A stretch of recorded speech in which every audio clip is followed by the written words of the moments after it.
Top of the top. What up, what up, what up? It's Friday, y'all. TGIF, what's up? Back again. Hopefully everybody feeling good this morning. Hopefully everybody's good. Been a good week. Let's go. What's up? What's up, y'all? We up. Shout out to everybody that's up. What's up, Shice Black? What's up, Tiger Intro? What's up, Friday? Nikki 715, what's up? Shout out to the new people. What's up? Texas on the check-in. What's up, family? What's up? All right. What's up, Deuce? What's up, Fatima? What's up, Might Say Anything? What's up, Who's Left? What's up, Carmen Janine? What's up, y'all? Keisha, what's up? What's up, Fritz? What's up, everybody? What's up, The Laughter? Shout out to everybody on Green. All right. Shout out to all the moderators. Shout out to everybody that's in tune in the background, in the bushes. Be back. What's up, Swirl Girl? Be back, y'all. We out anyway, man. We got a lot to talk about. Here we go. Once again, everything we've been talking about. What's up, Giovanni? Once again, everything we've been talking about. Now, you got to go back into it again. Been talking about Wendy Williams. So I waited till this morning, early this morning, before I did this. I said, I'm going to listen to this Wendy interview. So I listened to Abortion, but I couldn't listen no more because it sounded like nothing. Anyway, there was a lot of speculation with Wendy. We spoke about that. But I said one thing to you. I said, don't forget Wendy is an actor. But I also said what? Wendy could be BrainChipped. So something Wendy said that made me start thinking about that BrainChipped because she's in a facility and she can't leave and she's under control. So we're going to get into that. I'm also going to get into, once again, as we go back into the saga of BET on the run, we got to go back into the reality of what's been going on because it was said today that what I said, official closeout. Official closeout, y'all. They said this morning, good morning, Miss Jackie, and happy belated birthday. Yeah, they said it this morning that it's the end of an era. Like I said, you should be able to feel it. If you've been around for a little minute, you should be able to feel like everything has just changed. They just said it, the end of an era. From Jimmy Carter to Joe Biden. Then I saw another speech Joe said he was kind of turned up. But it ends an era. So when I told you we going somewhere new and nobody know where this world going at, that's what it is. When I said that now you got to save yourself, that's what it is. This world different now, y'all. So when I kept telling people, anybody living by that old thing, you're not going to make it. That old way of life, that was a particular way that you was taught to live, to destroy yourself. So I'm not going all that today, but I'm going to make a point of what I said that I was listening and watching it, and like they said, it was the end of an era. So this is what I mean. That's the key of reset. Everything is new, which means there's nothing else to wait around for. Nobody's going to tell you nothing. The ways of learning is different. Everything is different now. All right? Good morning. Thank you very much. Shout out to everybody. What's up, Kev Ross? It's intro. Friday. Let's go. We up. What's up, Amina? What's up? Dramatic. What's up? Shout out to everybody. All right? Shout out to everybody that's been conspiring, too. You know what I'm saying? Yeah. Let's go.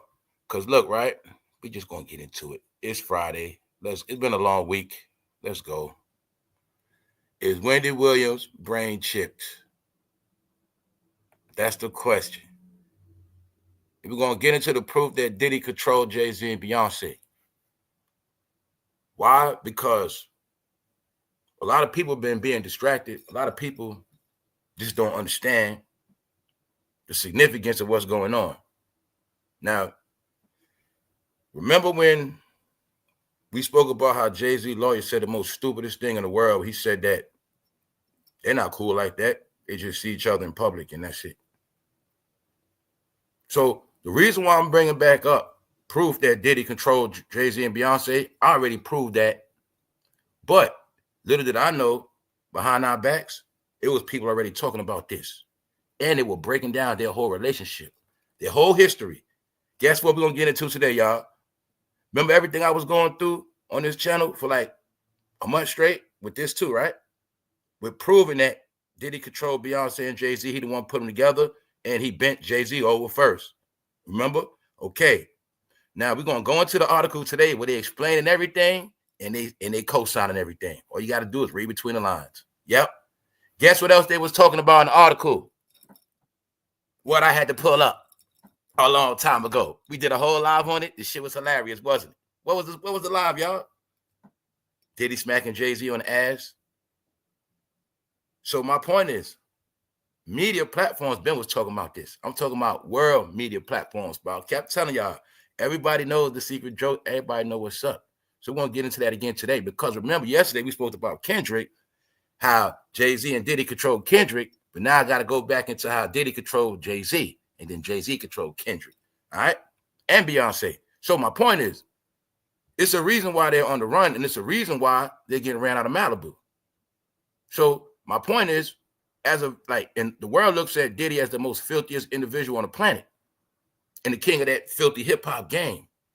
But this is to debunk that Jay-Z and Beyonce are going to just get away because they are 100% affiliated with them, meaning everybody knows this.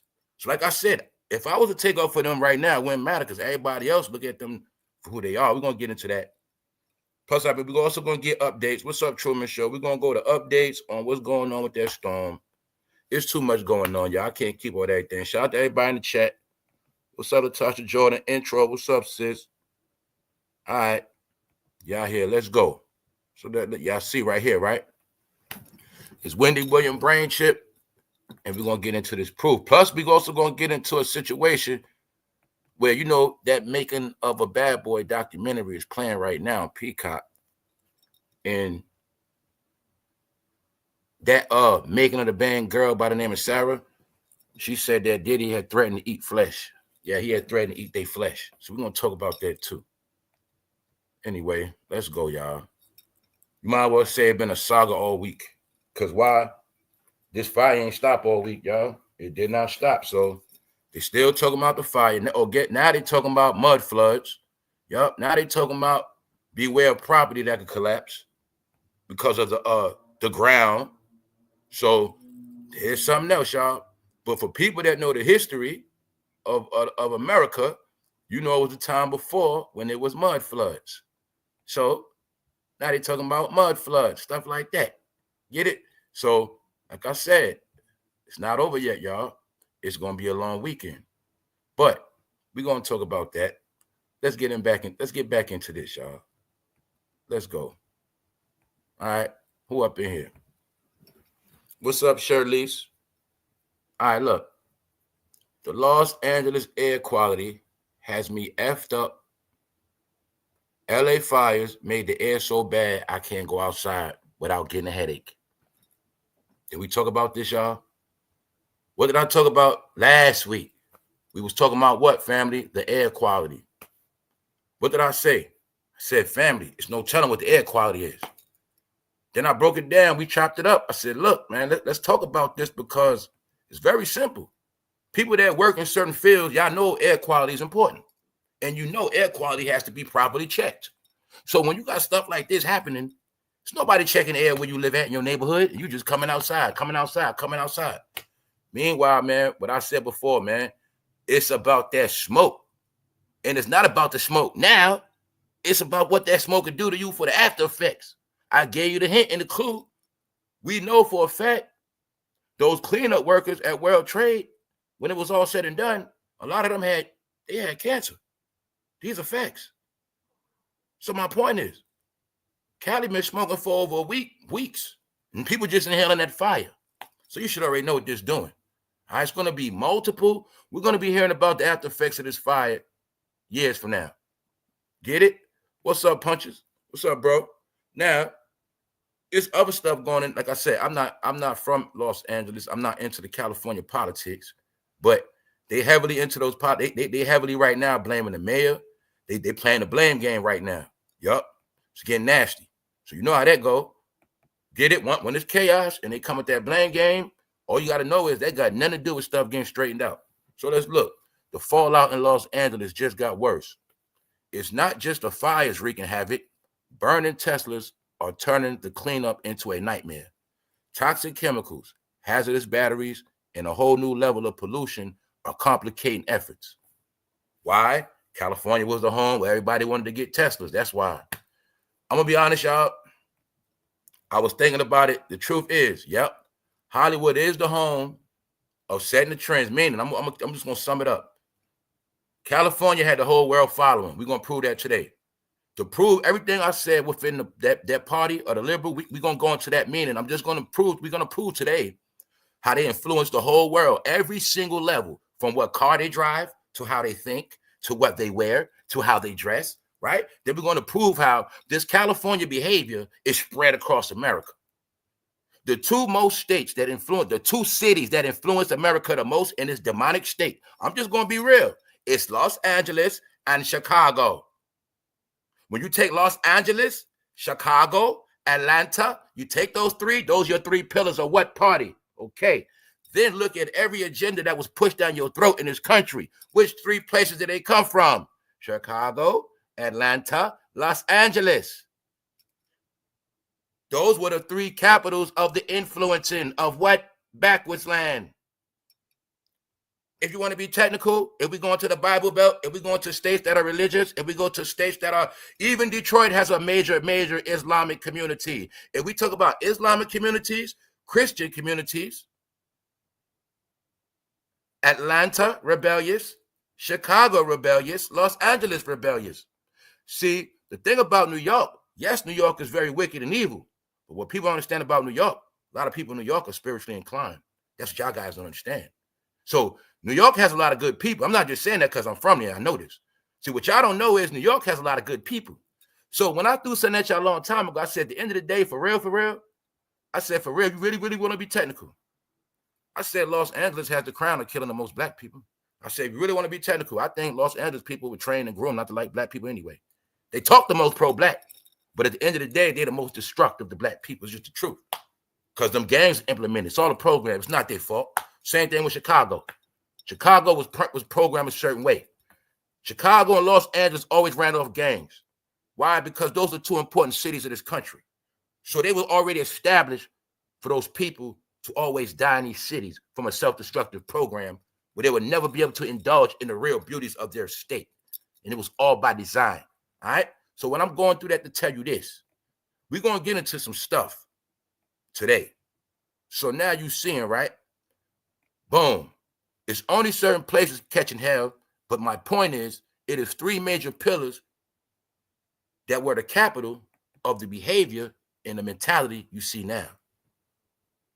I'm telling you. When the country got poisoned by gangbanging, where it come from? When the country got poisoned from drill rap, where it come from? When the country got brainwashed by organization, and rainbows, where it come from? Where's the capital of the rainbow? Or the winner to that? Where's the capital of the rainbow? East Coast, you was not on a rainbow like that. You didn't get touched to that rainbow spread from California to the East Coast. Yeah, then you got touched. It's okay. I'm just breaking it all down where it come from to let y'all know.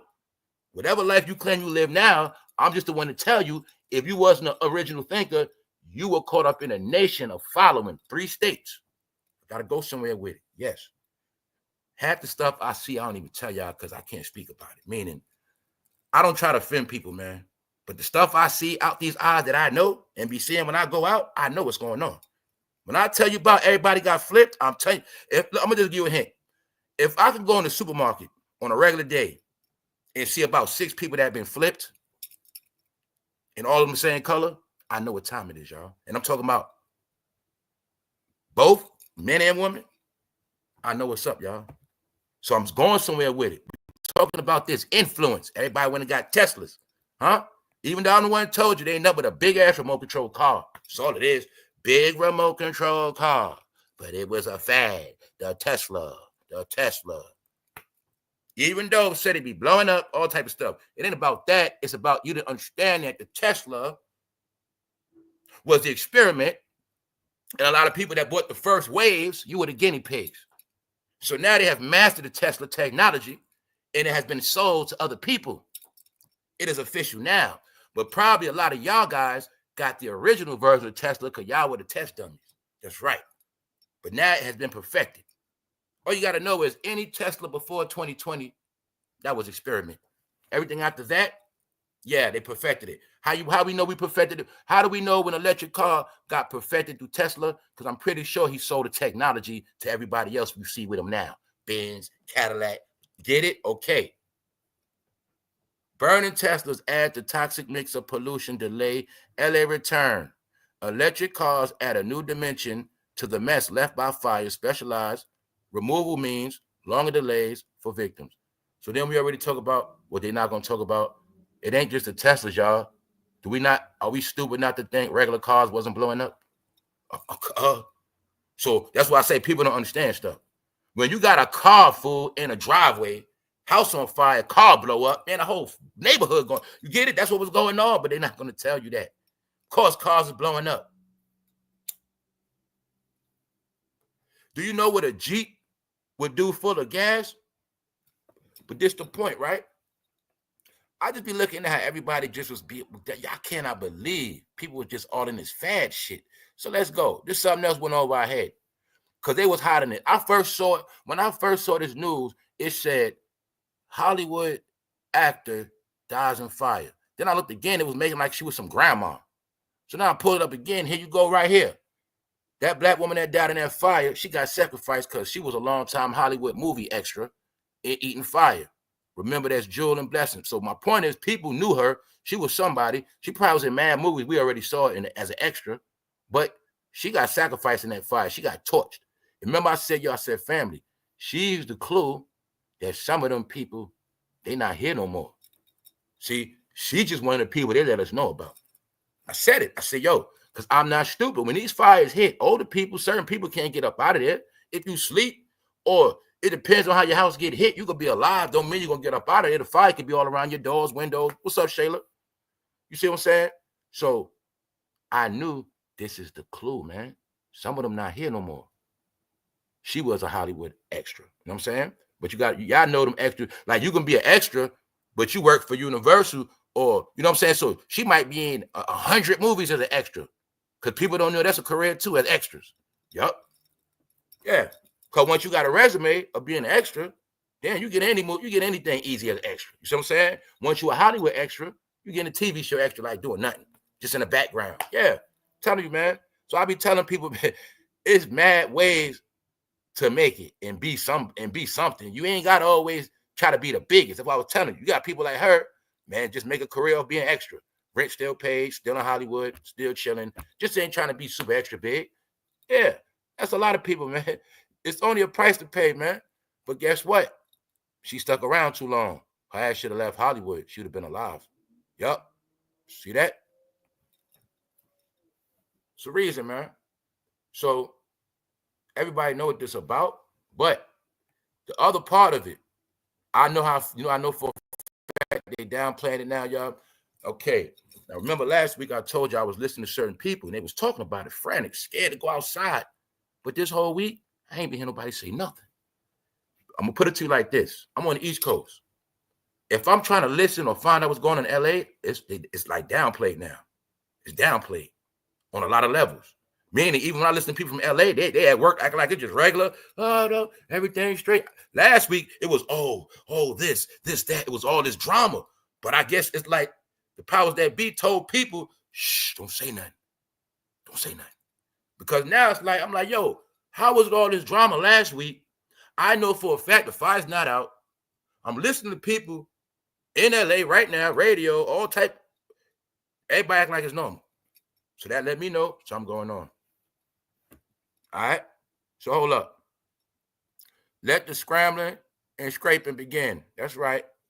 What's up, y'all? We up. What's up, Andrew G? What's up, Born the King? All right, let's go. Because look, right? The fallout in Los Angeles just got worse. It's not just the fires wreaking havoc. Burning Teslas are turning the cleanup into a nightmare. Toxic chemicals, that's something else.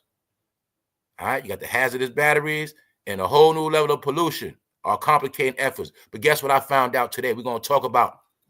They're also using inmates. They're sacrificing inmates to do this stuff too. Yes, they're sacrificing guys from jail. Yes, they are. Yep. So let's go, y'all. All right, because we got to talk about something today. What we got to talk about? Wendy Williams. What we already spoke about. Some funny stuff going on. What's up, y'all? I'm reading the chat. They trying to stop people from being scared, so they follow what they want them to. Yeah. That's what's going on, man. It's being downplayed. So I'm just telling you, I know what's going on. So when it's a media blackout, that's when I know it's scary. Because I know. Trust me. Anyway, we're going to get back into that. What's up, Cal Walker? Wendy Williams denies she's cognitively impaired and says she's trapped in a conservatorship. Screw all that. I told you she's in slavery. I told y'all already. Told you when she first went delusional. I was talking about Wendy the whole time, play by play. I also think maybe Diddy passed up bottles of rock on the show that day. But I told you Wendy was in slavery.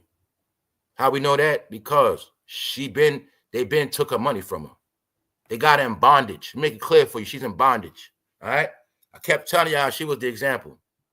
She was the example. It was a lot of pieces to this puzzle that Hollywood was coming to an end. It was a lot of things, y'all. The actors strike, the writers strike. Will Smith smacking Chris Rock on the stage at the Oscars. That was the grand finale. Wendy Lou, it was a lot of things. Everybody just didn't add it up. Then you're going to see every single last celebrity after 2020 got bad news on them. I'm talking about every single last one got bad news on them some kind of way. Some kind of bad news on them or embarrassment after 2020. You're going to see it. Tell you it was a chain. But what we didn't understand, we just witnessed the fastest 4 years of our life. I know I did. That 2020 to 2024 is a blur, y'all. To me, it's like one big-ass year. Or like a big-ass year and a half. So, what's going on with Wendy? 1 minute she's a mute. 1 minute she's messed up. 1 minute she's talking fluid. But I did show you Wendy Williams laying on top of that Hollywood star. And I said, yo, y'all, don't forget, she is an actor. But the question is, how can she be in bondage when she got a family? I never heard of that. I spoke about this before. If she got a family, y'all, family, aunts, cousins, sisters, sons, how the hell can a family let somebody hold their family member hostage? Now, especially, right? Let's break it down. Especially if she's already supposed to be broke and don't have no money because they took it. Why the hell am I still around y'all for? Get it? Why am I still around y'all for?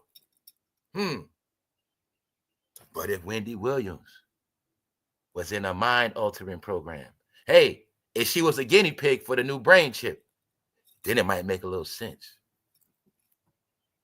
Maybe she's under a study. Maybe she's under a study to see the new way of trying to control celebrities. Can we actually control these celebrities with BrainChipped? Because the way we controlled them before, with that blackmail baby all stuff with Diddy and that abuse, maybe we got to control them a different way. Because, see, before, it's already proven. We give these guys a lot of money. We get them power. They're going to go against us. It's proven. The J. Edgar Hoover days, we had to put spies on Hollywood celebrities. The modern day era, Diddy was the spy spying on their ass. But we realized a lot of these celebrities, those liberals, they became militant. We had them brainwashed, but they started to form their own brain opinions. So now we're going to just chip. You want to be a celebrity, it's no more bending over. Now it's get a chip. Now it's chip. You want here's the contract, here's the chip. But first, we're going to experiment on a real celebrity. We're going to get a celebrity that we know for a fact talks the most, does a lot. Turn him into a mute, and then see if we can bring him back to the person that used to talk a lot. She can be the first celebrity guinea pig. We're going to get into it. Why? You were already told, we were already told public information 2 years ago that the brain chip is allowed to be tested on humans. So I'm telling you, this ain't nothing new. This ain't nothing secreted. I'm telling you, Fantasyland, this shit been going on. This is all part of distraction. I told you, I think a lot of y'all with popcorn brain, you're going to be getting a brain chip. Hey, they might do it for everything. You got to get this brain chip.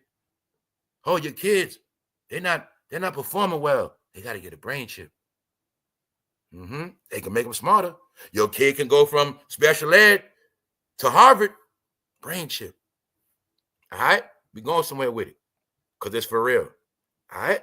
So, mind you, like I said, it's mighty funny. Everywhere this fool went, he kept a bottle of alcohol or he kept a drink. Meaning, for one, we spoke about how Diddy already had everybody grown to sip from the cup of death.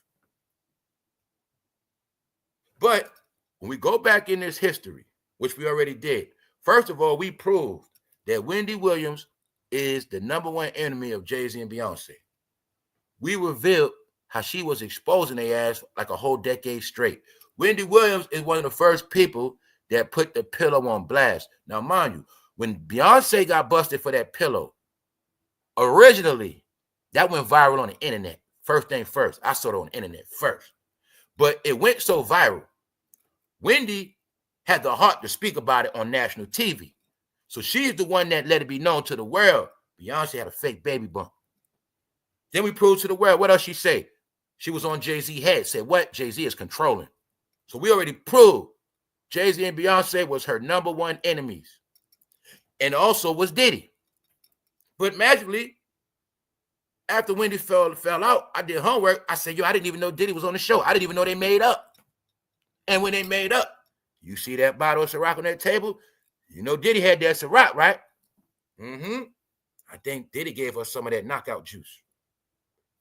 My point is, I don't think Diddy gave us a knockout that day.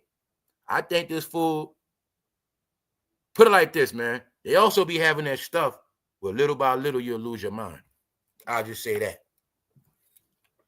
Get it? But I'm just saying, I said jokingly, she messed up when she put Diddy on her show. Because you're going to see, after that, she caught a bad one. Let's go. Williams passed out. Let me blow this up. Williams passed out while hosting an episode in 2017. Later, explaining that an electrolyte imbalance had caused her to collapse. That's a lie. She basically trying to say she ain't drinking enough vitamin waters. She ain't drinking enough Gatorade. You believe that? She took a medical leave from production in 2018 to deal with Graves' disease, an autoimmune disorder, on her doctor's orders. See that? I told you before, all Hollywood celebrities are controlled through their doctor. No matter how rich they are, they got to go see one of them doctors. And them doctors work for other, you get it? The doctors know everything about the celebrities. If they want to know anything about a celebrity any given time, all they got to do is call a doctor, because all doctors, especially in Los Angeles, especially in New York, they down with the you know what program, meaning the elite have their own doctors. But their puppet masters can always call their doctors and get updates on their status. Get it? Okay. So look, Williams was unable to host her show throughout the 2021 and 2022 television season before it was ultimately canceled. So she got canceled 2022. The question is, why? But before that, it was said she had Graves' disease. All right, in 2019, multiple guest hosts filled in for Wendy Williams for several weeks as she recovered from a fractured shoulder. So I guess when she fell, she broke her shoulder. We didn't know about that. All right, Finney was critical of the conservatorship system. See, I'm always show you the English language. Just playing with words. Conservatorship system. No. Babysitter, whatever. And questioned if an updated medical evaluation might allow for her aunt to regain some of her independence. Her niece been trying to say trying to get Wendy in position. So Wendy's niece name is Finney. So Finney is the one critical speaking out for Wendy as well, and the one fighting this fight with Wendy. And Finney is the one that questioned if an update medical evaluation might allow for her aunt to regain some of her independence, meaning they like, yo, okay, why y'all still holding her? Then if the way y'all holding her, it is said that Wendy's being kept in a room with one window. So her niece is saying, I'm not asking for a whole lot. All I'm saying is just treat the woman with dignity. All right? So you also see the typo, man. Fanny right here, then down there say Fanny. So I'm also showing you how even these big platforms make typos. You know what I'm saying? So look, the question is, y'all, how is Wendy Williams being held hostage when she got family? When she got family. So when I told people to understand that, they didn't understand. Maybe what's going on with Wendy is going to be a fad happening to a lot of people in the future. Because I'm starting to see something. All right? Let's go somewhere with it. You're watching a grown woman that lost her own will. You're watching a grown woman that lost the rights to her life. So when I tell you this woman got put in slavery, yes, she did. If I'm not mistaken, I think this woman had about $100 million, something like that. She was up. She was up. I know for a fact, at one point when this stuff first started happening, she had like $60 million. Yes. When they closed the account, she had $60 million. I know that for a fact. Wendy Williams now talking about she got $15. So what happened, y'all?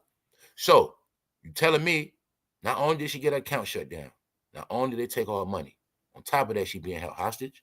First, she hostage in her own house. Now she in a facility, but she don't got no money. And she got family.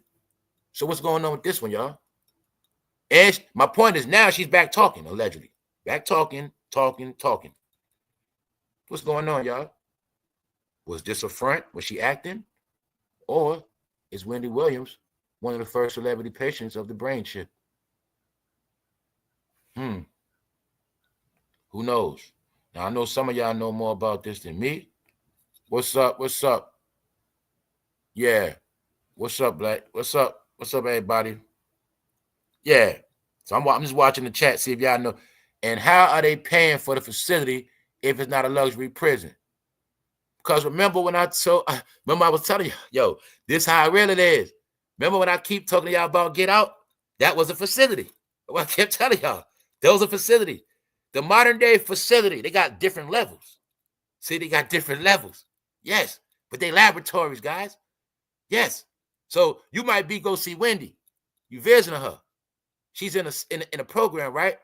But you don't know all the medical shit is in the back. The medical stuff on another floor. The medical stuff somewhere else. Those are facilities, y'all. Yes.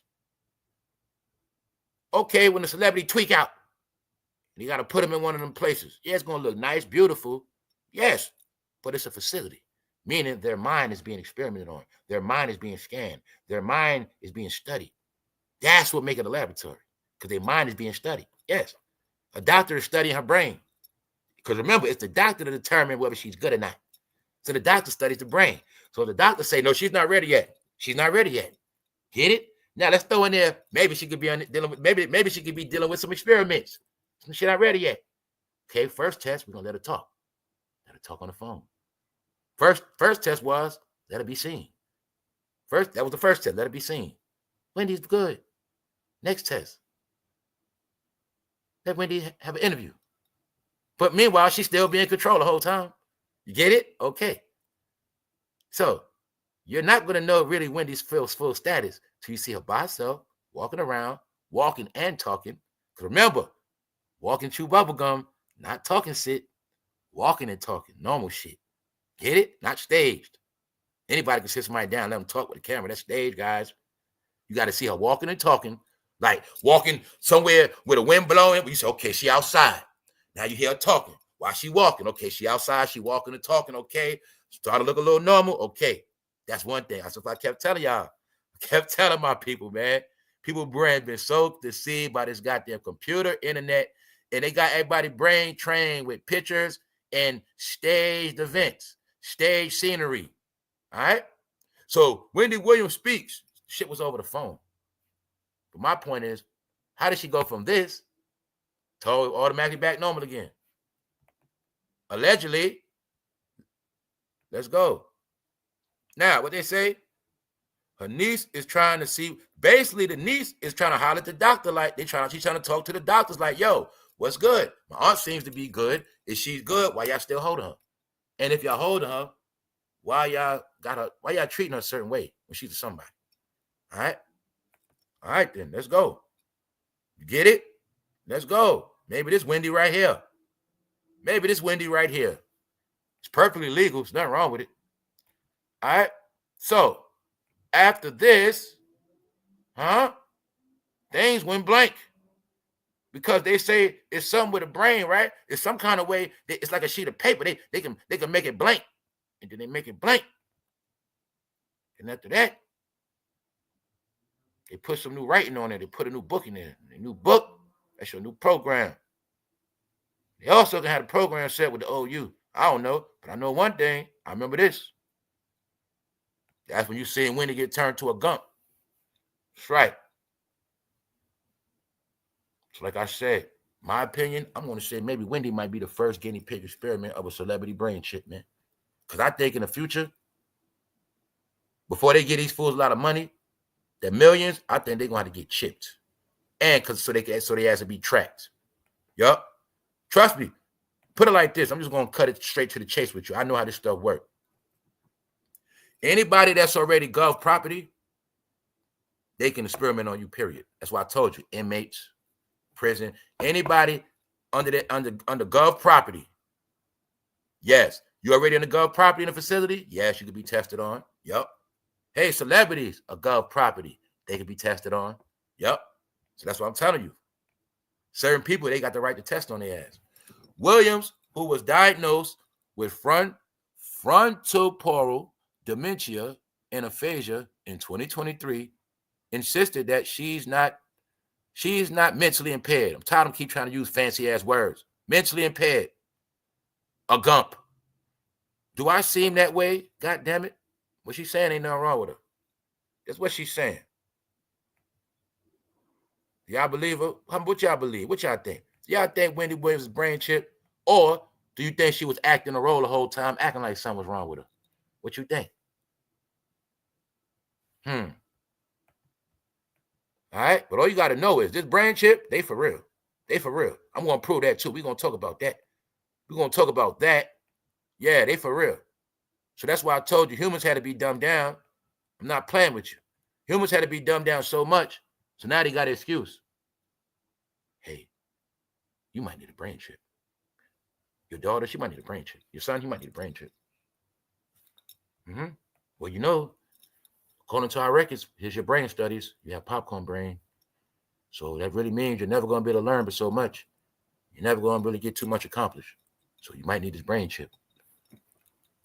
Wendy Williams' attorney. Now look, Wendy Williams' attorney says she has good and bad days. What they saying? Don't let the Breakfast Club talk fool you. Uh-oh. Now this is what made me say she might be brain chip. Now we know how TMZ work. We know TMZ is. When TMZ says something, listen. Now Wendy went on a whole campaign on the Breakfast Club, right? Yesterday, about how she's being taken advantage of. About how, you know, she's being treated.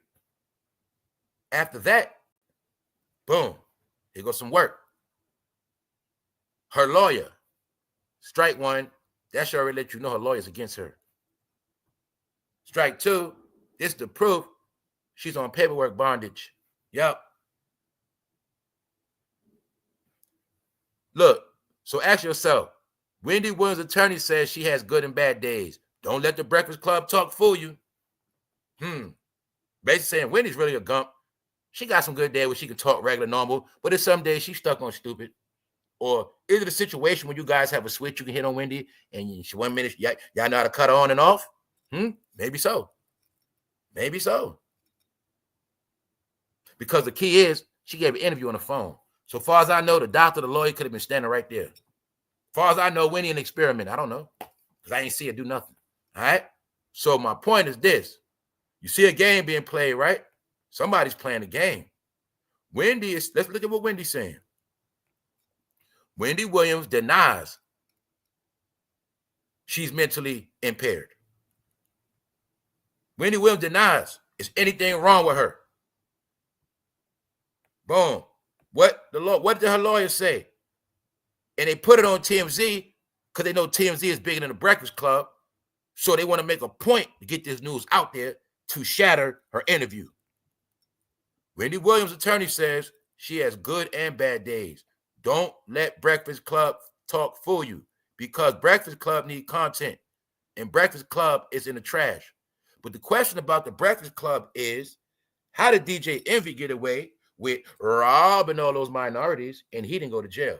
Oh, I already told you, he's federal. He's not going to jail. I told you that a long time ago. Envy is not going to jail. His daddy was a cop. But not only that, DJ Envy is a celebrity. So you know celebrities are what? Agents. So did you know that DJ Envy job was to rob them people? Because I told you, they also have financial agents. They have agents in place in the black community. So anytime when those Negroes get smart want to make some investments, you rob their ass. Bishop Lamar Whitehead robbed that woman for $90,000. DJ Envy robbed all those black and Puerto Ricans for their money. How do we know DJ Envy was in an elaborate scam? Because when I told you they let him throw that event at Jacob Javits Center, he threw the event in a federal building. Then his scamming was announced on radio around the world, Craig, and nobody got in trouble. And nobody got their money back neither. So that's how I know DJ Envy was part of the scam of what?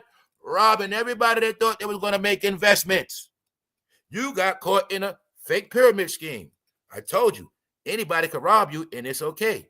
I already told you that. Because they also know, when you were listening to C's and the rest of them, they knew a lot of Americans that were ex-drug dealers, a lot of Americans that had dirty money stash was trying to flip it on property. So they came with a scam. They robbed all their ass. Yep. Told you, they use rap for a lot. You forgot, it's DJs. It's everybody. That's why you're going to see DJ Envy did the biggest scam in the world. You don't even hear about that no more. Nope. Because he did a good job. Now, back to Wendy. Breakfast Club in the trash, already told you that. So when she went on the Breakfast Club, TMZ had to clean that shit up. So, yo, don't listen to that fool. Don't listen to Wendy. Don't believe everything she's saying. And basically, they really were saying, man, the Breakfast Club, man, they two pickleheads. Don't let the Breakfast Club talk fool you. All right? Then Charlamagne tried to put on blast. What'd he say? I know, Wendy, you call me about 5 times every day. Putting on blast like she a weirdo. Yep. Even though Wendy Williams is the mother of Charlamagne's career. Yes, she is. All right? Isolated. Wendy Williams sobs over conservatorship prison. I have $15. Guess what, family? If you got more than $15, you got more money than Wendy. You got about $100, you got more money than Wendy right now. Told you, man, money is fake, guys. It's just numbers on the screen. You ain't touching. If Wendy never had that, if she never had that 60 million in the house, she ain't never had that 60 million. She just was looking at a screen. Told you, man, false reality, guys. False reality. That's why I don't care about none of that stuff. I don't care. I don't care about none of that shit. Still said, look, $15. You know what that means? That means Wendy can't go grocery shopping on her own. You know what that means? Man, that means Wendy can't get about 3 gallons of gas in the car. Wendy doing bad. See that? Wendy can't buy a pack of Newports. Modern day slavery. All right? When you holding somebody hostage and they can't leave and they ain't got no money to do nothing for themselves, she's a slave. Simple. That's why I love playing around with this American language, this English language, because it's funny. They call this shit a conservatorship. No, man. This woman's in bondage, man. But you can't say that. Isolated Wendy Williams sobs over bondage. You know what I'm saying? Over her bondage. They can't say that. No. See, you fools kept talking about the 40-year process was up. Did somebody tell Wendy yet? Y'all didn't. Yo, this is also an example of modern day slavery, sex trafficking, guys. Y'all don't understand that. Hers is just legit. What's happening to Wendy is also modern day sex trafficking. Let me give you an example. Okay, lady. Okay, woman. You're going to go visit this man on a date. You got a date with him. Y'all been kicking for a minute. You finally going to his house and y'all going to have some fun. He got a penthouse, all some nice shit. Guess what? It's all over with. You ain't leaving. Why? Because your ass going to stay in that house. And you ain't leaving. And he got like 2 goons with guns guarding that door. You ain't leaving. You ain't got no phone? Where you going at? This is also the modern day sex trafficking too. Yep. That's why I told you before what I said. I said, man, they could have been making porns of Wendy in that house. I said, man, they can have so many compromising pictures of Wendy. Wendy was on drugs. I said, man, they could be in there touching and doing whatever they want with Wendy. That's how it worked. Because I know what was going on. Wendy really was kidnapped. But that's also the example. Wendy Williams is the example of a grown-up kidnap. Only thing is she just didn't get sex trafficked that we know about. Get what I'm saying? But this is how easy it is to lock down any woman, control her, take over her, make her do a whole lot of porn, because that's what sex trafficking is. Against your will, and then let your ass go with nothing, or throw you in a ditch. So, you're looking at Wendy. This is also the pattern of a person that is kidnapping, sex trafficking. Yes, it is. All right? That's why, to throw it all off, people are disgruntled and don't get it because they keep calling it stupid-ass conservative shit. So look at it as if a criminal had somebody against their will and called it a conservative shit. No, it's called a conservative shit because she's rich. That's why it's called that, to make it sound better. But she's hostage. She been hostage. Sick. If we listening to her niece, her blood, complain about how her blood is being treated, but she can't do nothing about it, what that tell you then? All right. So what I said before, okay, family. Now, I don't know the procedure. If any of y'all had somebody in a nursing home, would you better go back and get them out? If they wasn't being treated right? I don't know. Tell me. Salute to everybody that's up. It's Friday. Tell you, man, it goes so hard all week. Friday be like, I think Diddy has a lot to do with Wendy Williams' condition. That's right, me too. Because all I know is, look at him on that show. Man, Diddy, I'm going to just say like this. Diddy ain't stupid, man. Meaning, he didn't ever forgive her. Because the truth is, she was the first one on this planet to put him out there as Rainbow. But you got to understand, when she was putting Diddy on blast, it was no such thing as that. There was no such thing as that kind of talk. At this time in New York City, you got all this gangster stuff going on. You got hip-hop, gangster rap on top of the world.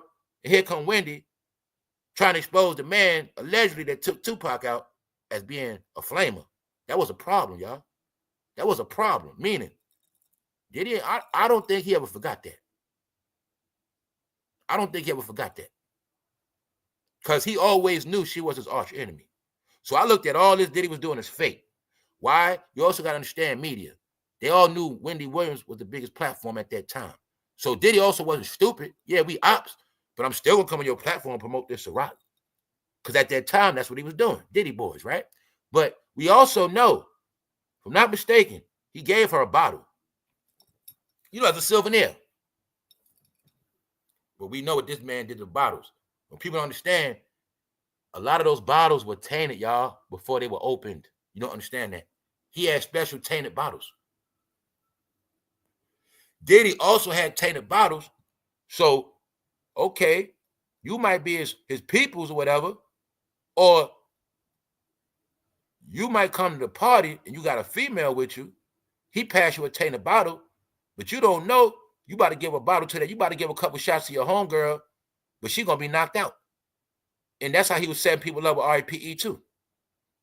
Because you brought a girl with you, but you didn't know Diddy gave you a bottle that was tainted and you wound up knocking that girl out. Now that same girl might mess around and say you did something to her the next day. But that's what he was doing. He had tainted bottles, y'all. Yes, he did. Yes, he did. Then you got to remember bottle servers. Bottle servers at the party, so you don't even know what's going on. All right? The whole time you at the Diddy party, the bartender on the left corner, all his bottles tainted. Okay, the one on the right, his bottle straight. The woman walking around half naked, her bottle's tainted. That's how he was doing it. Get it? Thank you very much, y'all. Thank you very much. Appreciate it. Diddy never forgave. Nope. Uncle Snoop lying. He made him dance like a goofy every time. That's right. Yo, man. Snoop know what's up. Trust me, man. Snoop was in pocket. That whole East Coast, West Coast beef, Snoop was working for Diddy, guys. So you got to know. That's why you're going to see. Remember, Snoop said, I don't want no more to do with this beef. I already told y'all, look, we're going to go into it real quick. Snoop and Diddy started the whole East Coast, West Coast beef, all right? They were the two pillars. Maybe Snoop and Diddy was sat down at a table with Quincy Jones and them a long time ago before it all started. All right? All you got to know is Snoop crushed the buildings out of nowhere. They knew that was disrespect. They knew that was going to get New York mad. Strike one, Snoop Dogg, he started it. Strike two, after Tupac got shot, and Biggie said, ha! Diddy said, ha! Diddy started laughing, 9-5, clowning Tupac for getting shot, and they put them 6 shots in the song. That's what really started it. It was Snoop and Diddy. Then you're going to see when it was all over with, they came together again. Steve Harvey show. I broke it all down. They came on Steve Harvey show when everybody was dead to prove that they were already connected. Then on top of that, you're going to see, in the midst of the beef when it was cooking, Snoop came to New York and said, I love the East Coast. I ain't got nothing to do with it. After he started it. Then time to go to Vegas. What Snoop say? I ain't going. I'm good. It's not hard to figure out now, y'all. I kept telling you, these old bastards stuck around too long. It's not hard to figure shit out. All right? Snoop and Diddy might have been more tighter than Snoop and Dre. Because you got to understand, it was a time when Snoop and Dre wasn't together no more, too. See, I don't understand, man. That man, right? And see why people don't really get it. Why y'all don't get it? Why it's hard? Because we keep forgetting the fact that this man was super rich over all of them. He was always richer than all of them. He was always 5 times richer than everybody. So you got to understand that, too, y'all. When you understand these celebrities, for one, they're media whores, they're camera whores, they're money whores, and they're already trained to bow down to anybody with more money than them. And that's why you were taught the same shit.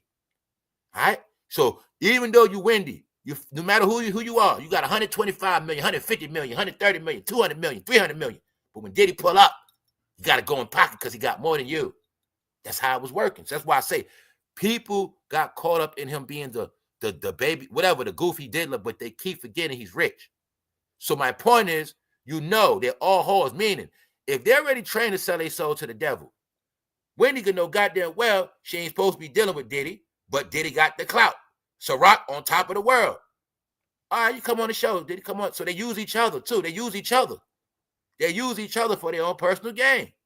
So my point is, understanding with celebrities, they'll deal with somebody knowing goddamn well they ain't supposed to be dealing with them. But if that person winning, they're going to still deal with them. That's how they do. Because they're what? Whores. So you get it? That's how it works. So at the end of the day, when I threw it at you yesterday with jayz and Robert Kraft. In this situation, they're using each other. Diddy and Wendy using each other. Wendy got the biggest platform at this time. Diddy got the biggest drink, Ciroc. Come together, promotion for Ciroc, extra promotion for her show. Because she know Diddy got fans. She's not stupid. So this was them using each other. This also just showing you a business. But what I think, she did a deal with the devil, let Diddy on the show, and I think Diddy gave ass a bottle. That's what I think. Everybody know when to get a sip on. You get it? Yeah. And we don't know when to get a sip on before she go on the show. We don't know what she does. So I'm just saying, right? Let's go. She's in bondage, but they try to make it seem normal. Wendy spoke extensively with the Breakfast Club on Thursday. She's expressed her frustration that the facility, so I want y'all to see, facility, facility, not nursing home, not get it, facility. So the number one question is, guys, for anybody with common sense, the question is, why is Wendy Williams in a facility?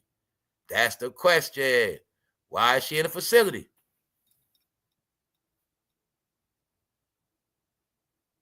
That's the question, right? Why she ain't just home with a caretaker? Why is she in a big-ass house with a caretaker? Why is she in a big house in New Jersey somewhere, Long Island? 2-3 bedrooms, something simple. She's in a facility, y'all. These, I'm looking at them as clues. All right? She's in a facility, can't leave. Everything she do is structured. No. I think she might be the first person, the first Hollywood celebrity to experiment on. Let's see what happens when a celebrity forgets everything. Let's see what happens when their brain becomes scrambled. Let's see what happens when they become all the way shut down from their money to their mind. And then let's see what happens. We test this chip on their ass if we can restore them back to normal. Yesterday might have been a test run. Hey, Wendy, we'll do an interview, but it's on the phone. Meanwhile, she on the phone, got them doctors, everybody right there in the room with her. We don't know. So I'm just looking at it like that. Because one thing about this world, how I learned a lot is never not thinking what they won't do and don't believe everything they say. All right? And half the stuff you're looking at, it ain't what you think you're looking at, what you're listening to. 9 times out of 10, you ain't listening to the truth.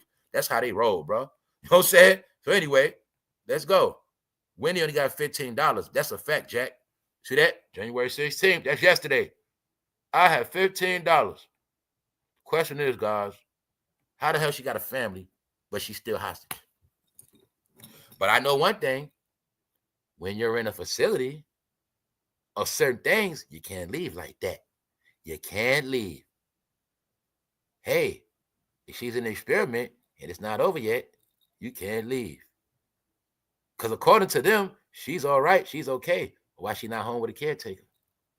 I don't want to know too much, but I know one thing. I'm about to prove this shit to y'all.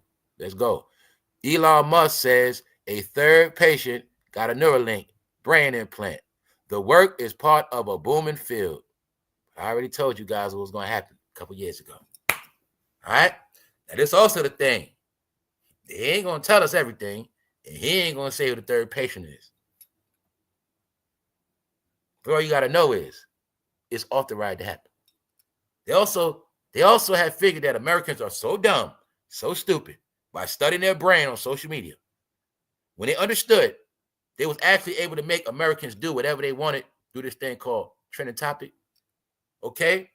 We actually want to see who's going to buy these battery-operated cars. Even though it's nothing but a cell phone on wheels, we're going to see one. Let's see how many people buy this big-ass remote control car. Then let's see how many people we can get to walk around wintertime with no coat on. So when I told y'all California, y'all influenced the world, did y'all know you had people on the East Coast walking around with Crocs and hoodies in the wintertime? Do you know on the East Coast, wintertime, people still don't got coats like that, even though they were raised to wear coats? So I saluted California to let it be known. Y'all influenced the whole world. Yes, y'all did. California, y'all let them rainbows out, man. Y'all let that tie-dye out.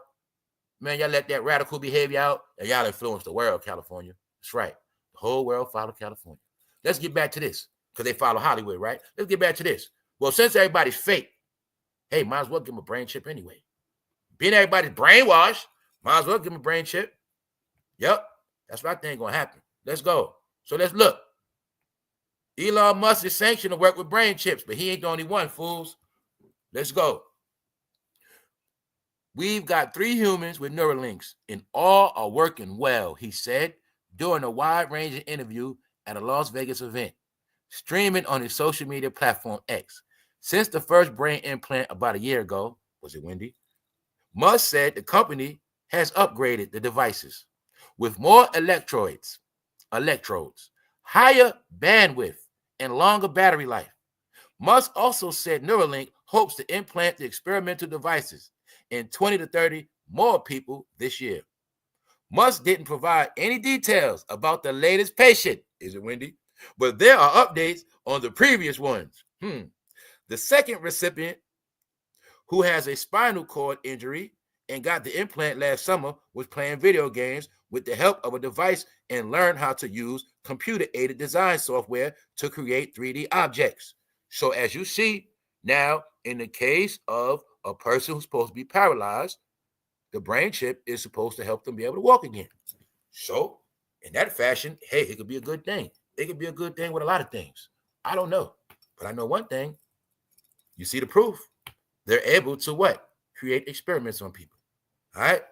Now, also, what I couldn't fit on here, I was going to show y'all, it is multiple people doing it. It's not just Elon Musk company.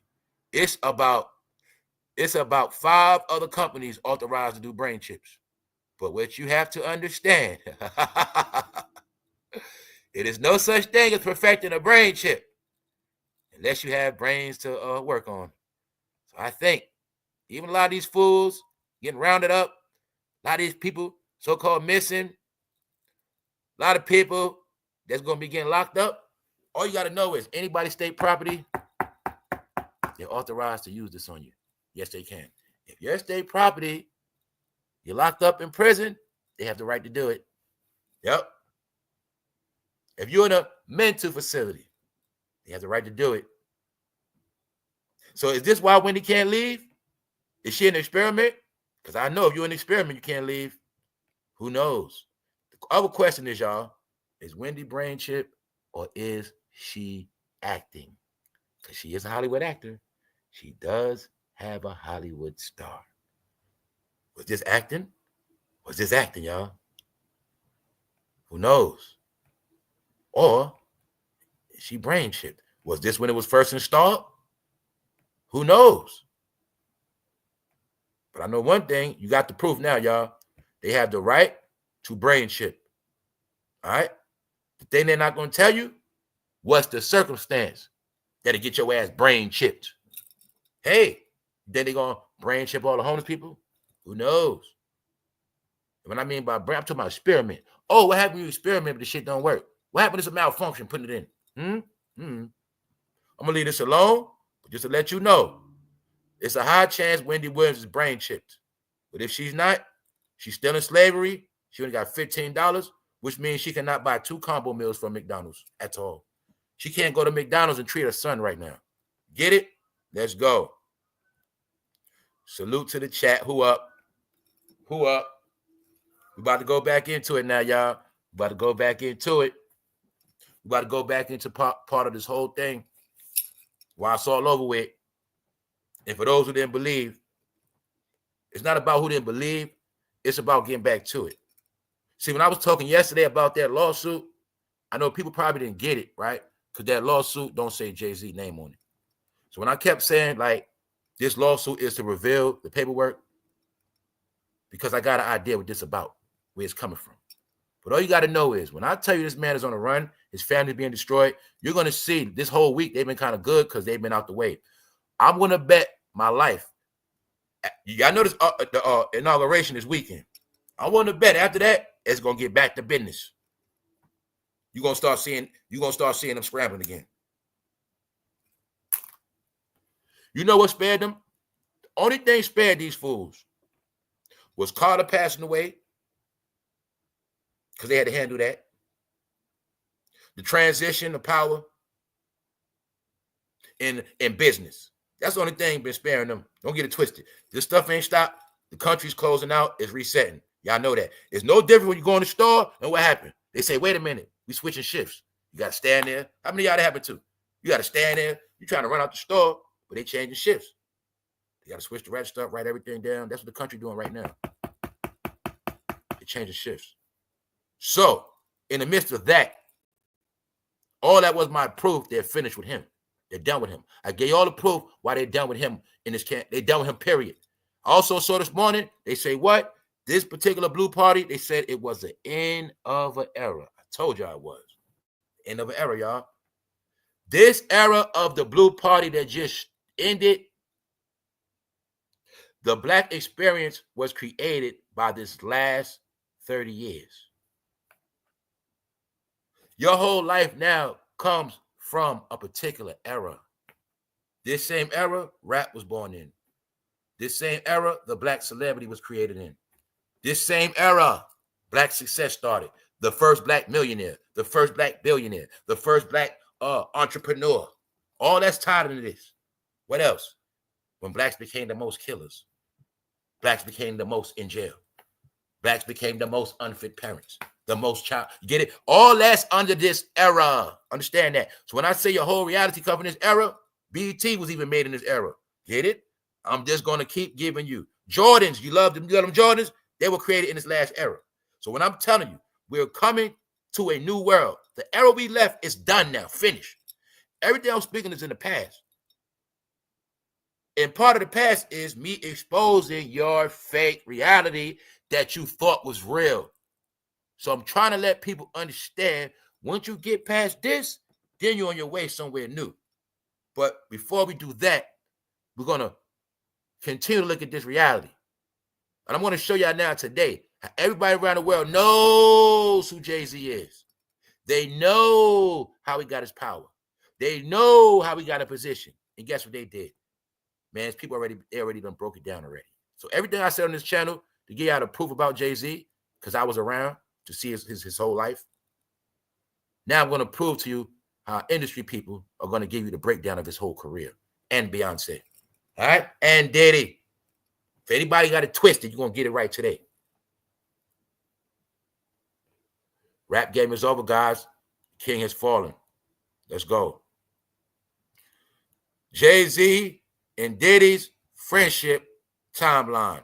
Hip-hop rivalry, collabs, Diddy's legal troubles. Why are we looking at this? Well, this is my proof, right? Guess what happened? This stuff been going on behind the scenes. You know why somebody did this article?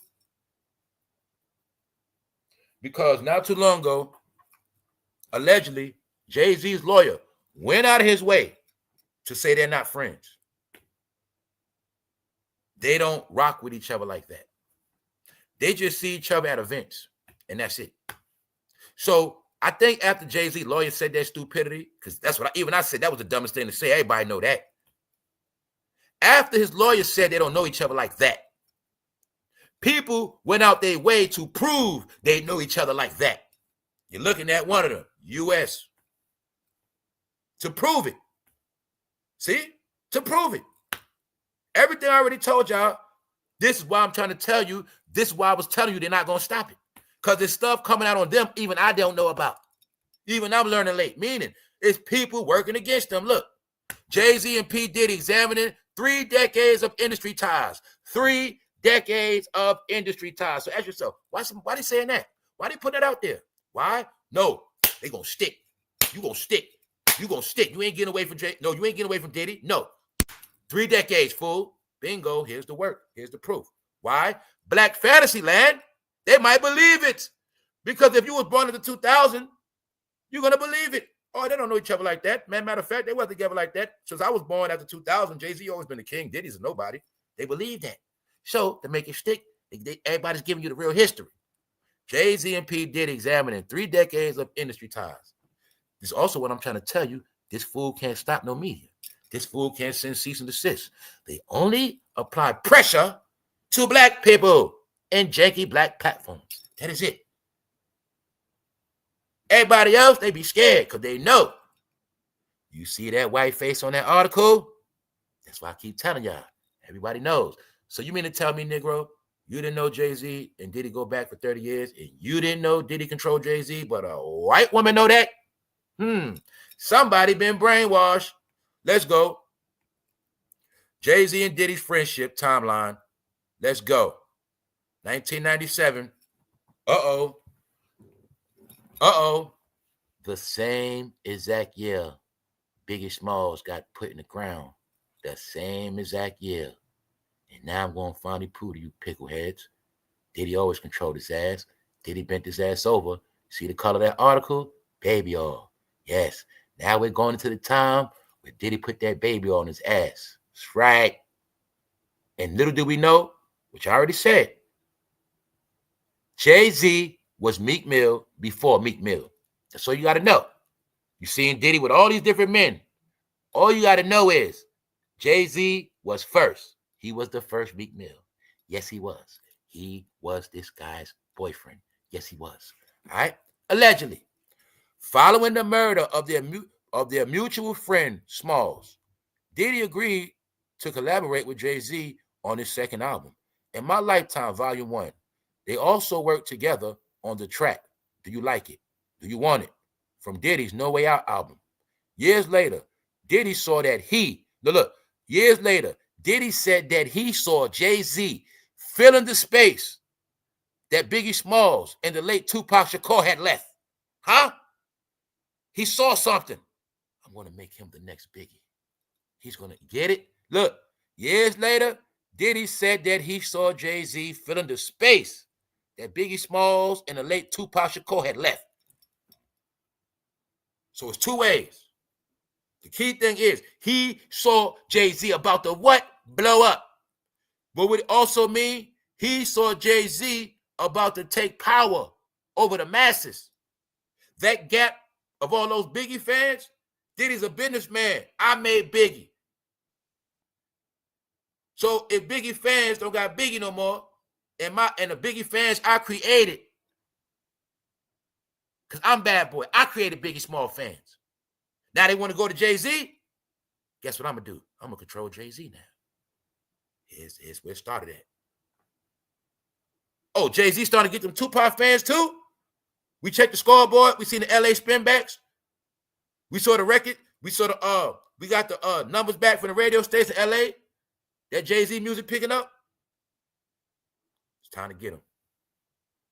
Remember I told you. What did I tell you? A million times I said, yo, when you become a star, when you become big, he gonna come holler at you. Here's the proof. Years later, Diddy said he saw Jay-Z filling the space that Biggie and Tupac had left behind. Lanes. That Tupac lane, Biggie lane. That's what? Money. That's what? Power. Influence. Jay-Z, you're going to fill that spot. This where it all started to start. Look at the year, guys. 97. See how fast time flies? See how we still talking about people from 97? See how the world ain't changed since 97? See how we still talking about rap beef from 97? See that? East Coast, West Coast beef. Still talking about Drake and Kendrick. Ain't nothing changed, y'all. Years later, Diddy said he saw Jay-Z filling the space of what? Biggie Smalls and Tupac. Now we get to 99. This when things starting to heat up. And you're going to see something in common happen to both of them in 99. What's up, OG Circle Gang? What's up, bro? What's good? You know, hey, bro, you know you be sliding through sometimes when I be cooking. Anybody that slide through when I be cooking, y'all part me, man. I can't see everybody. Plus, my screen different from y'all screen. So anyway, y'all going to see something happen this year. This is when it all started. This is when the two guys start to become the one and the two. Mind you, this one officially when Mace first out the picture. This one officially 99 is when Jay-Z became officially number 2. After Mace was number 2. Thank you very much, Carol. This is a significant year, 99. Well, I was telling y'all. This is around the time when Wendy first exposed him as being a fruit bucket. Get it? This is around that time when everything started to take off. Everybody's getting ready for 2000. Y2K coming in, the game changer, internet coming in. This is when the race to the billions first started. But after Biggie died, I already told y'all, after Biggie died, Diddy became a 100 millionaire. He was the first after Biggie died. So all you got to know is, right here, Diddy was worth $100 million after that No Way Out album. He was worth 100 mil. Jay-Z and them, nowhere on that level. So you getting it? He's the man. Jay-Z, at this point, is already in pocket and know when you get down with that big rich executive, you're going to get what you need. You also got to understand, you're looking at this picture. You know Diddy is a bisexual man with nothing to hide or lose. His name is Love. But you didn't understand. Back then, guess who he was making love to? Thank you very much, Giovanni. Let's go. All right? Diddy saw that Jay-Z filling the space of Biggie Smalls and the late Tupac Shakur. See that, family? Snoop was always with Diddy. Always. But now that you know that Big Diddy was always a bisexual man, then ask yourself, why every single artist that had talent that you liked are no longer with us no more, like Nate Dogg. California, LA, I always had love for Nate Dogg. Always. Nate Dogg got talent. Always. See? That's why I say LA, you're not going to trick me. It's got nothing to do with time. They try to make it like, oh, the time back in the day. It got nothing to do with that. That's when Cali was Cali. That's when California was California. You're not California no more.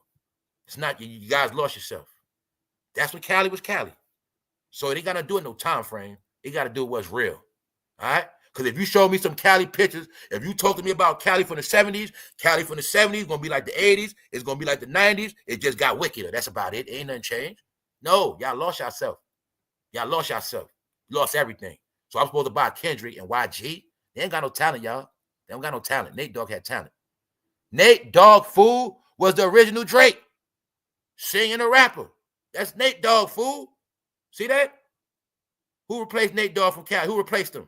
Nobody. Who replaced Snoop Dogg? Nobody. Okay, then. Who replaced Dr. Dre with them beats? Nobody. No, I'm not buying that other stuff, y'all. Talent is talent. We got nothing to do with no age frame. No. Y'all don't understand at this point, the whole world respected Los Angeles. Y'all don't understand the respect New York had for Los Angeles and the influence y'all had. If I told you bastards, I would listen to West Coast music when I was goddamn 12, 13 years old. What the hell that tell you, fool? What the hell that tell you?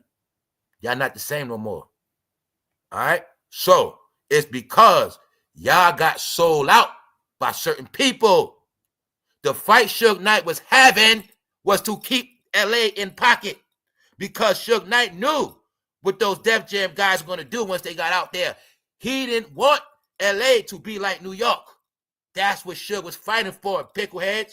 He wanted to keep the West Coast, the black version of the West Coast. He wanted to keep that part. He didn't want all you guys to be hippies and surfboarders and skateboarders and bike riders and rainbows. He was trying to preserve the black history of Los Angeles, California, infused through Death Row Records. Dummies. That's why you ain't been shit since Suge been in jail and you've been broke and starving.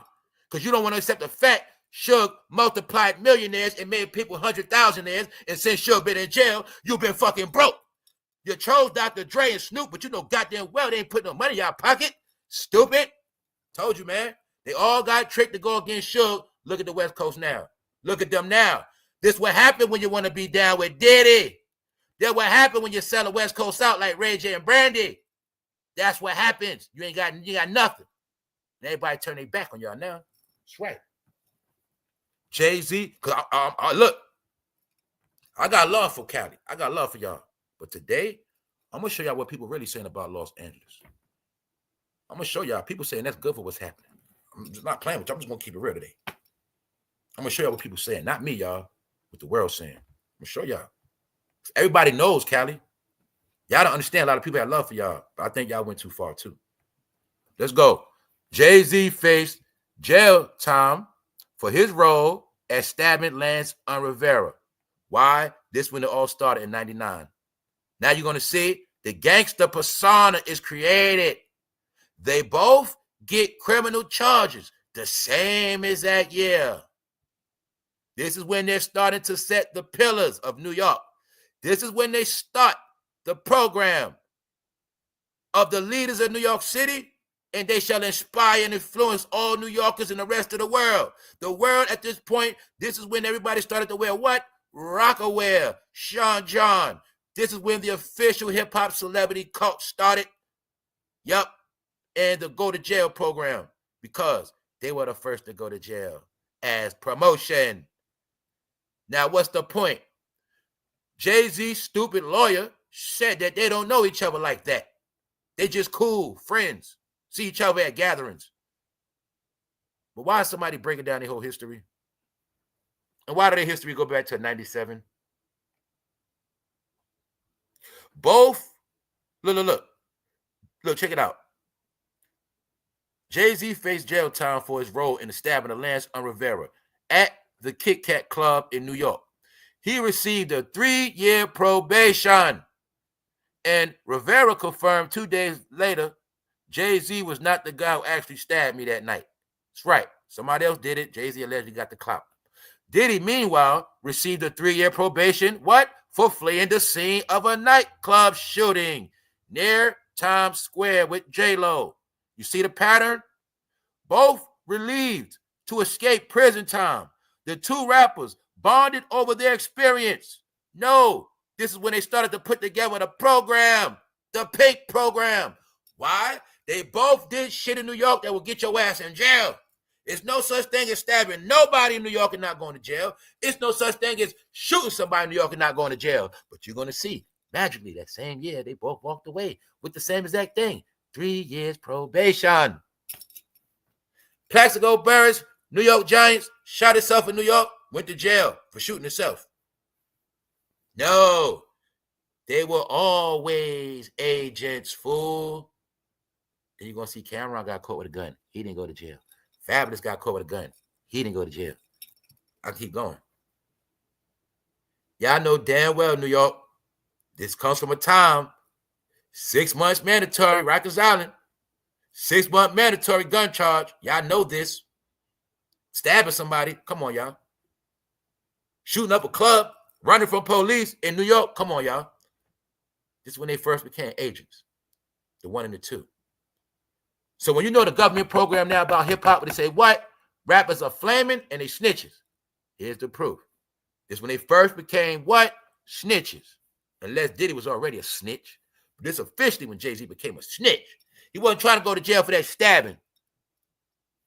Maybe. Or maybe already was a snitch. Let's go. Because remember we was watching the years of how old he was with Beyonce? Guess what? That shit I was reading, that was a lie. That was a lie. Let's read the real ages. Because they try to make it like he was like, what, 9 years older than her, something like that, right? Holla at me, y'all. Did they not try to make it like Jay-Z was like 9 years older than her, something like that? You know they got fake ages, right? But I think these people telling the real ages. Let's go. Beyonce knows then 19 and Jay-Z was 33 at the time. How many of y'all knew that? Holla at me, quick. I always thought he was only like 9 years older than her, y'all. Beyonce was 19. He was 33. Ain't want no grown woman. Ain't want no woman 27. Ain't want no woman 25. Ain't want no woman 24. Ain't want no woman 20. I told you what they like, y'all. Barely legal. 19, that's barely legal. See that? Bingo. How many of y'all knew that was the age they hooked up at? They were lying. I read it not too long ago. I always thought it was 9 years. They try to make it like he was 27 when she was 19. I'm not stupid, bro. He was 33, allegedly. Niggas behind their age and all that. They be lying, y'all. They older what they are. Telling you, they liars. See? Hold up. You thought, see, look. Now, come on, LJ. How we from New York? You thought 11 years. I thought 9 years. That meant they've been playing around with these ages the whole time. But guess what? You know those so-called white people know the truth.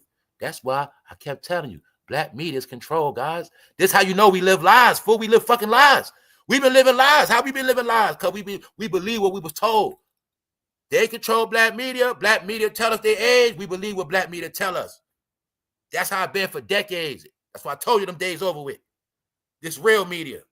Telling you the real friendship, the real timeline, no ifs, ands about it. These people, the ones that know when they ass came in, they the ones got the proof on what? When they got together, they put the timelines together. They got investigators, go through all the pictures, go through all the timeline events. Let's find out when Beyonce first signed the contract. Let's find out when Jay-Z first, you get it? That's how they going to do it for real. They're going to do it for real. See that? Beyonce, what I tell you guys, I'm going to tell you again. When you stick around too long, this is what happens. You get exposed. You expose yourself. Beyonce knows they're 19 and Jay-Z 33 at the time.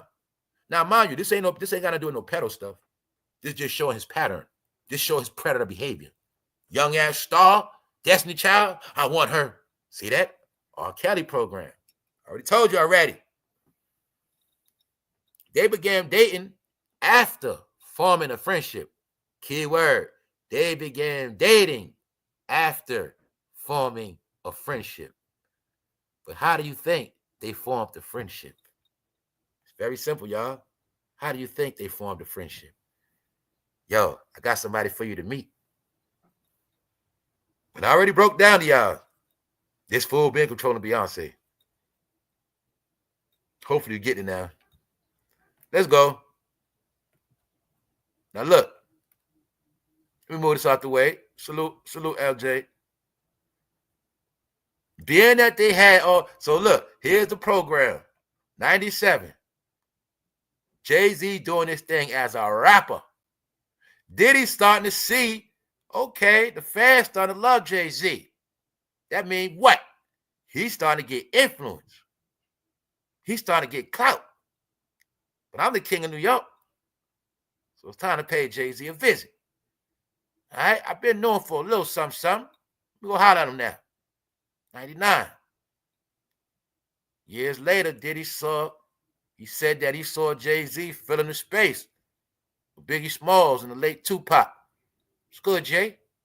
All right? You getting it? This right here, full control. It's good, Jay. Come on. Here he is. That's where it started, y'all. This when Jay-Z was meekmill. Do you get it? This when Jay-Z was Meek Mill. This when he had to be with Diddy every day. This when Diddy had him on a string. This when Diddy became his puppet master. Beyonce knows 19, Jay-Z 33. Began dating after forming a friendship through Diddy. All right? Diddy were often seen attending each other's professional events and enthusing about their mutual success. What they say, the couple and Diddy were often seen attending each other's professional events. Why they saying that? Because these fools try to act like they didn't know Diddy. That's why.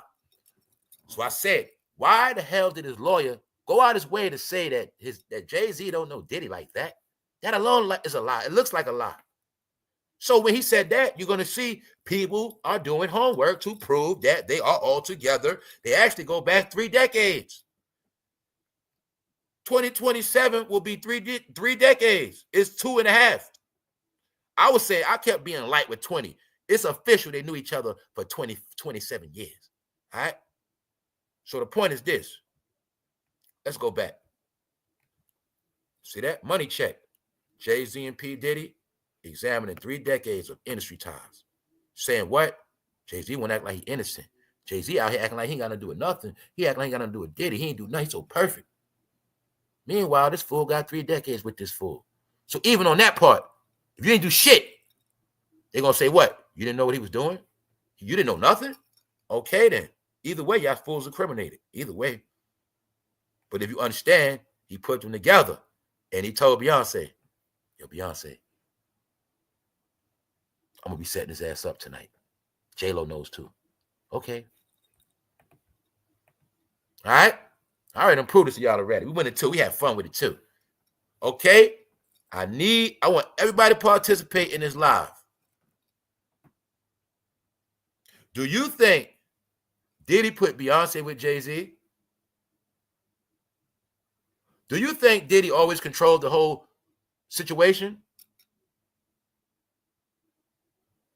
Or do you think Jay-Z is the one that just bagged up Beyonce and made her his wife?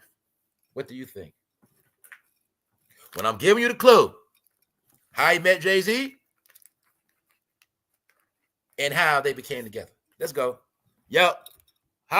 Okay, if you don't believe Diddy quarterbacked the whole thing, say something in the chat right now. All right? No? Well, guess you just don't got eyes to see. You know why? Because I'm going to tell the truth. You're probably a fan, and since you like music, Jay-Z always at the top. So anybody that was not alive when Diddy was on the top, anybody that did not see with their own eyes, Diddy on the top, you're not going to be able to fathom it anyway. Nope. If you came into this rap game where Diddy was doing making of the band, you're going to think he's a clown. If you came in, because what y'all don't understand, after all those murders, he went low key. He started doing goofy stuff, making of the band, stuff that don't make no sense, dirty money. He didn't care no more. He was laying low. But you're going to see something. Only the people that don't know about hip-hop for real or really know about this shit, they always thought Jay-Z was the top, man. You know what I'm saying? They don't know no better. They don't know no better. They brain. You understand? Jay-Z and Beyonce are embedded in people's psyche so deep. What I told you, I said, yo, y'all, if you notice, they focus on taking so many pictures, their music, because they understood magic. Those pictures will embed visions in people's brain. That's why people cannot see them anything other than the image they portray. See, when you portrayed as a king and a queen since the Obama era, that's 15 years, guys. So that's 15 years in people's brain. But what they don't understand, I knew who they were before they were who they were. See, I remember Destiny Child, corny. I remember when they were getting booed. So I knew back then it was a publicity stunt because Destiny Child was on their way out anyway. And Beyonce's career was going to be over anyway. So that's why I knew at the time I was able to put together. Yes, they got put together because it was beneficial for both of their careers. I'm going to give you the proof. They got together when Destiny Child was getting booed and he just got ethered. That's what happened. He got ethered, lost his clout. Destiny Child was getting booed. They lost their clout. But what y'all didn't understand, when they came together, they was really a group. They became a new group, stupid. Rockefeller over with, Destiny Child over with. The new group is Jay-Z, Beyonce. They was just a group marketed as a couple because they're a business couple. Huh? But they were put together like Rihanna and Beyonce, like Rihanna and Chris Brown. That one just didn't work out. Yes. Diddy was behind Chris Brown. Jay-Z was behind Rihanna. Because Diddy taught him the program. All right? But all you got to know is Destiny Child was getting booed. Michelle was falling on stage. They was a joke. Everybody around the world was saying Nas eating his ass except for the Jay-Z groupies. So, you want to be technical? They really had no choice but to get together if you want to be technical. Because I know real history. They really had to get together.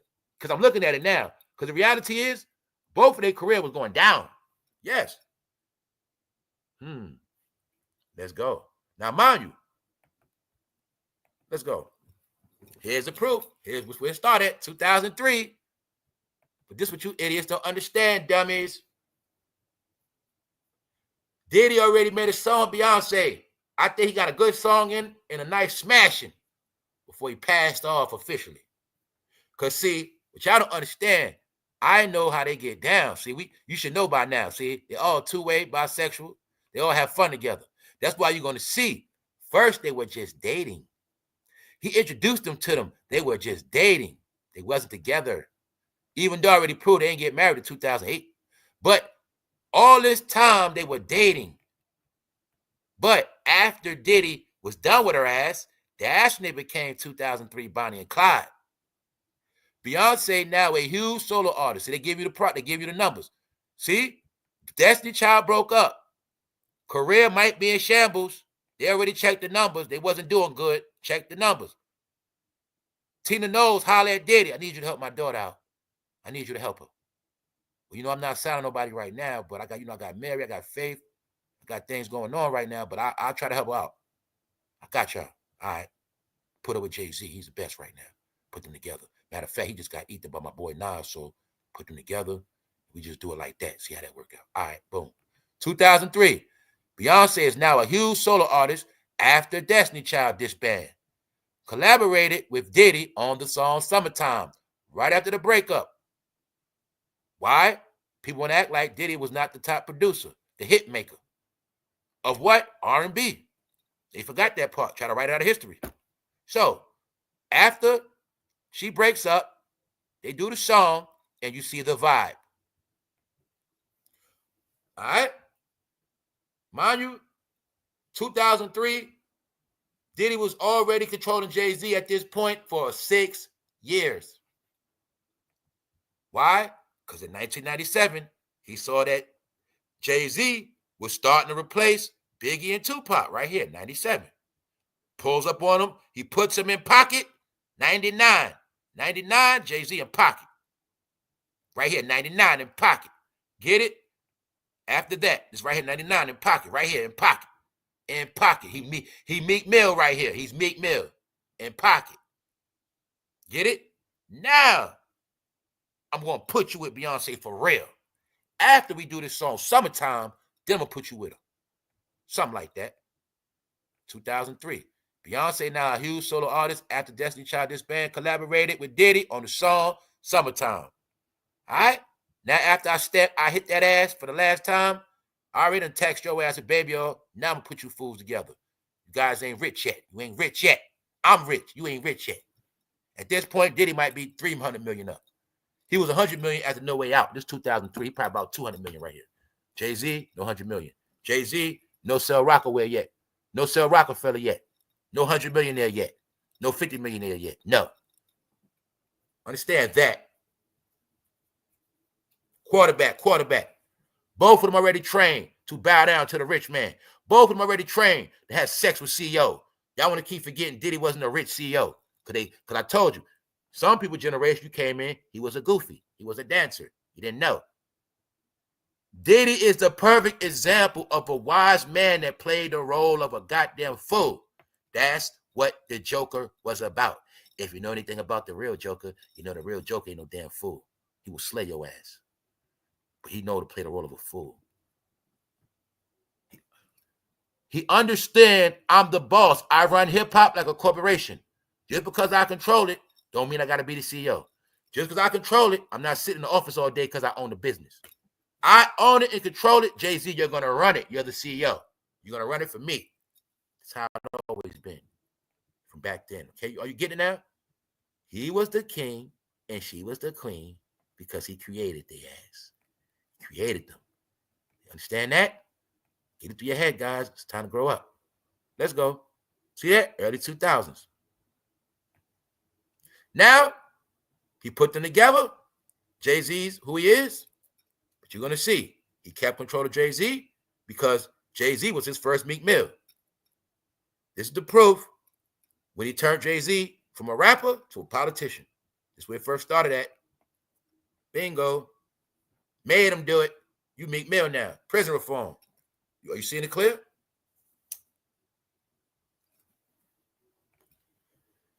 See Jay-Z standing there? At this point, you're looking at this the proof. This one he was Diddy's bitch.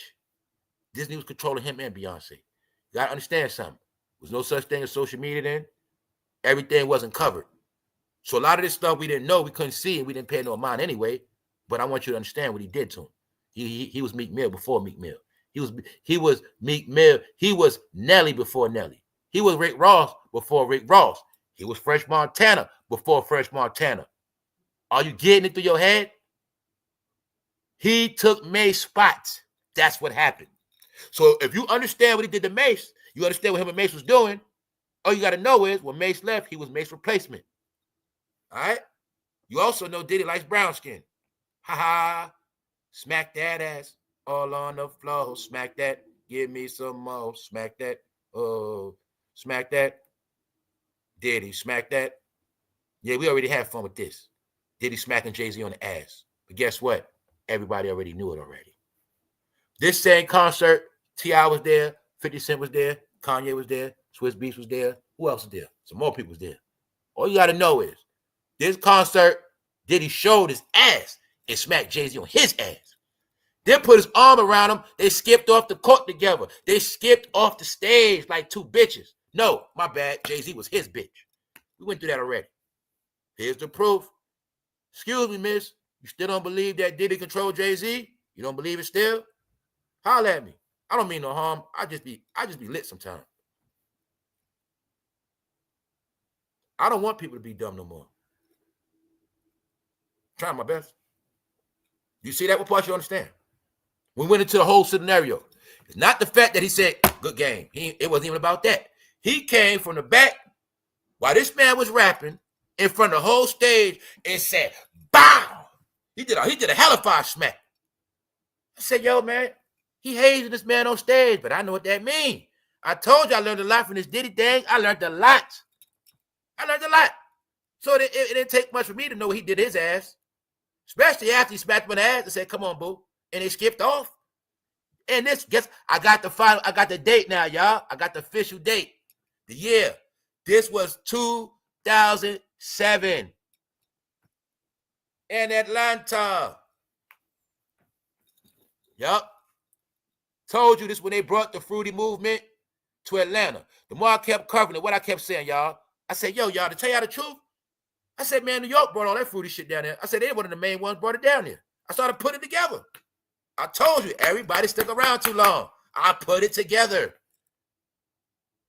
Yes, they the main ones brought it down there because they the main ones had to hide it from New York. That's right. So when I told you they switched the rap game down there, it was to usher in the fruity behavior.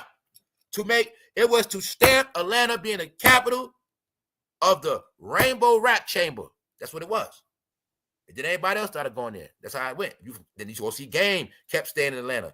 Kendrick kept going to Atlanta. It was the headquarters. Yep. You gonna see back then, it wasn't about, remember back then, LA people come to the East Coast, they go to New York. No, they started going to Atlanta first. That's what was happening. That whole old era. Yep. You'll see right from this picture. Let's see who's smart. Who controls Beyonce from this picture? Is it Jay-Z or is it Diddy? Which one is it? And how many times did I prove on this channel?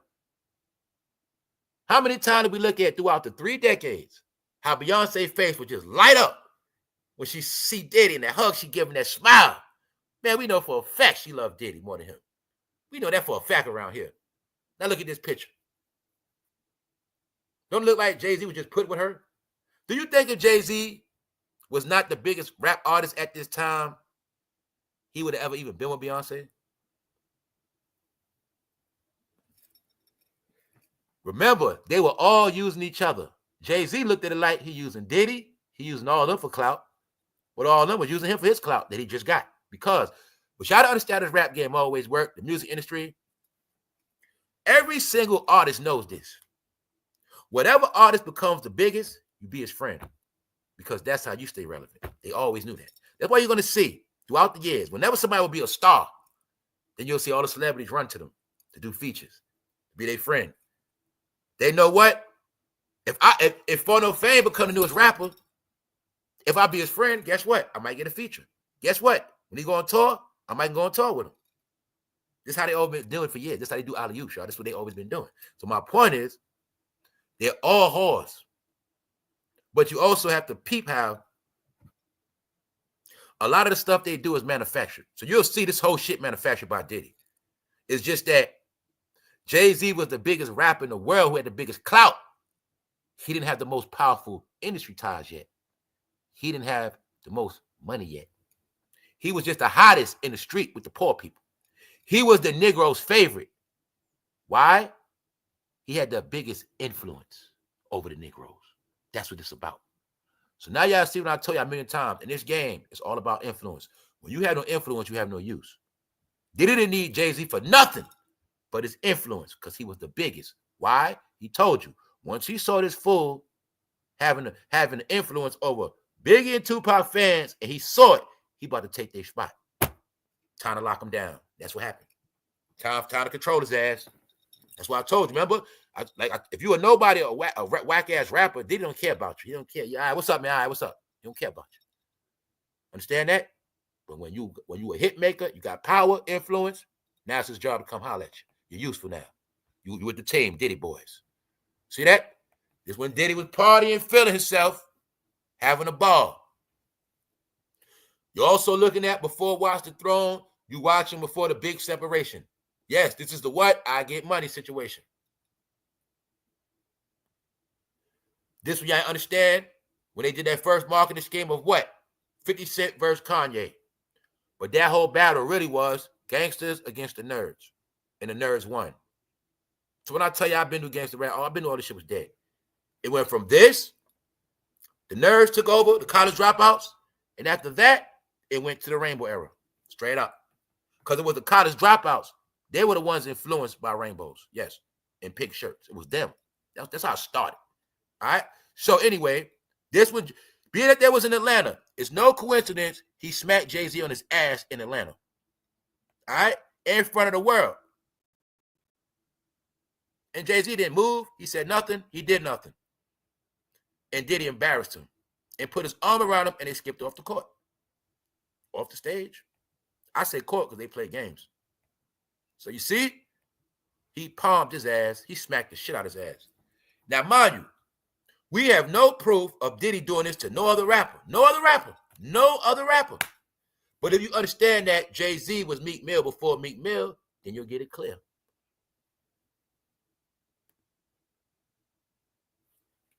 So, how could Jay-Z say he didn't know Diddy like that, and they only know for a couple of years, when all this damn proof that's being spoken is not even by me?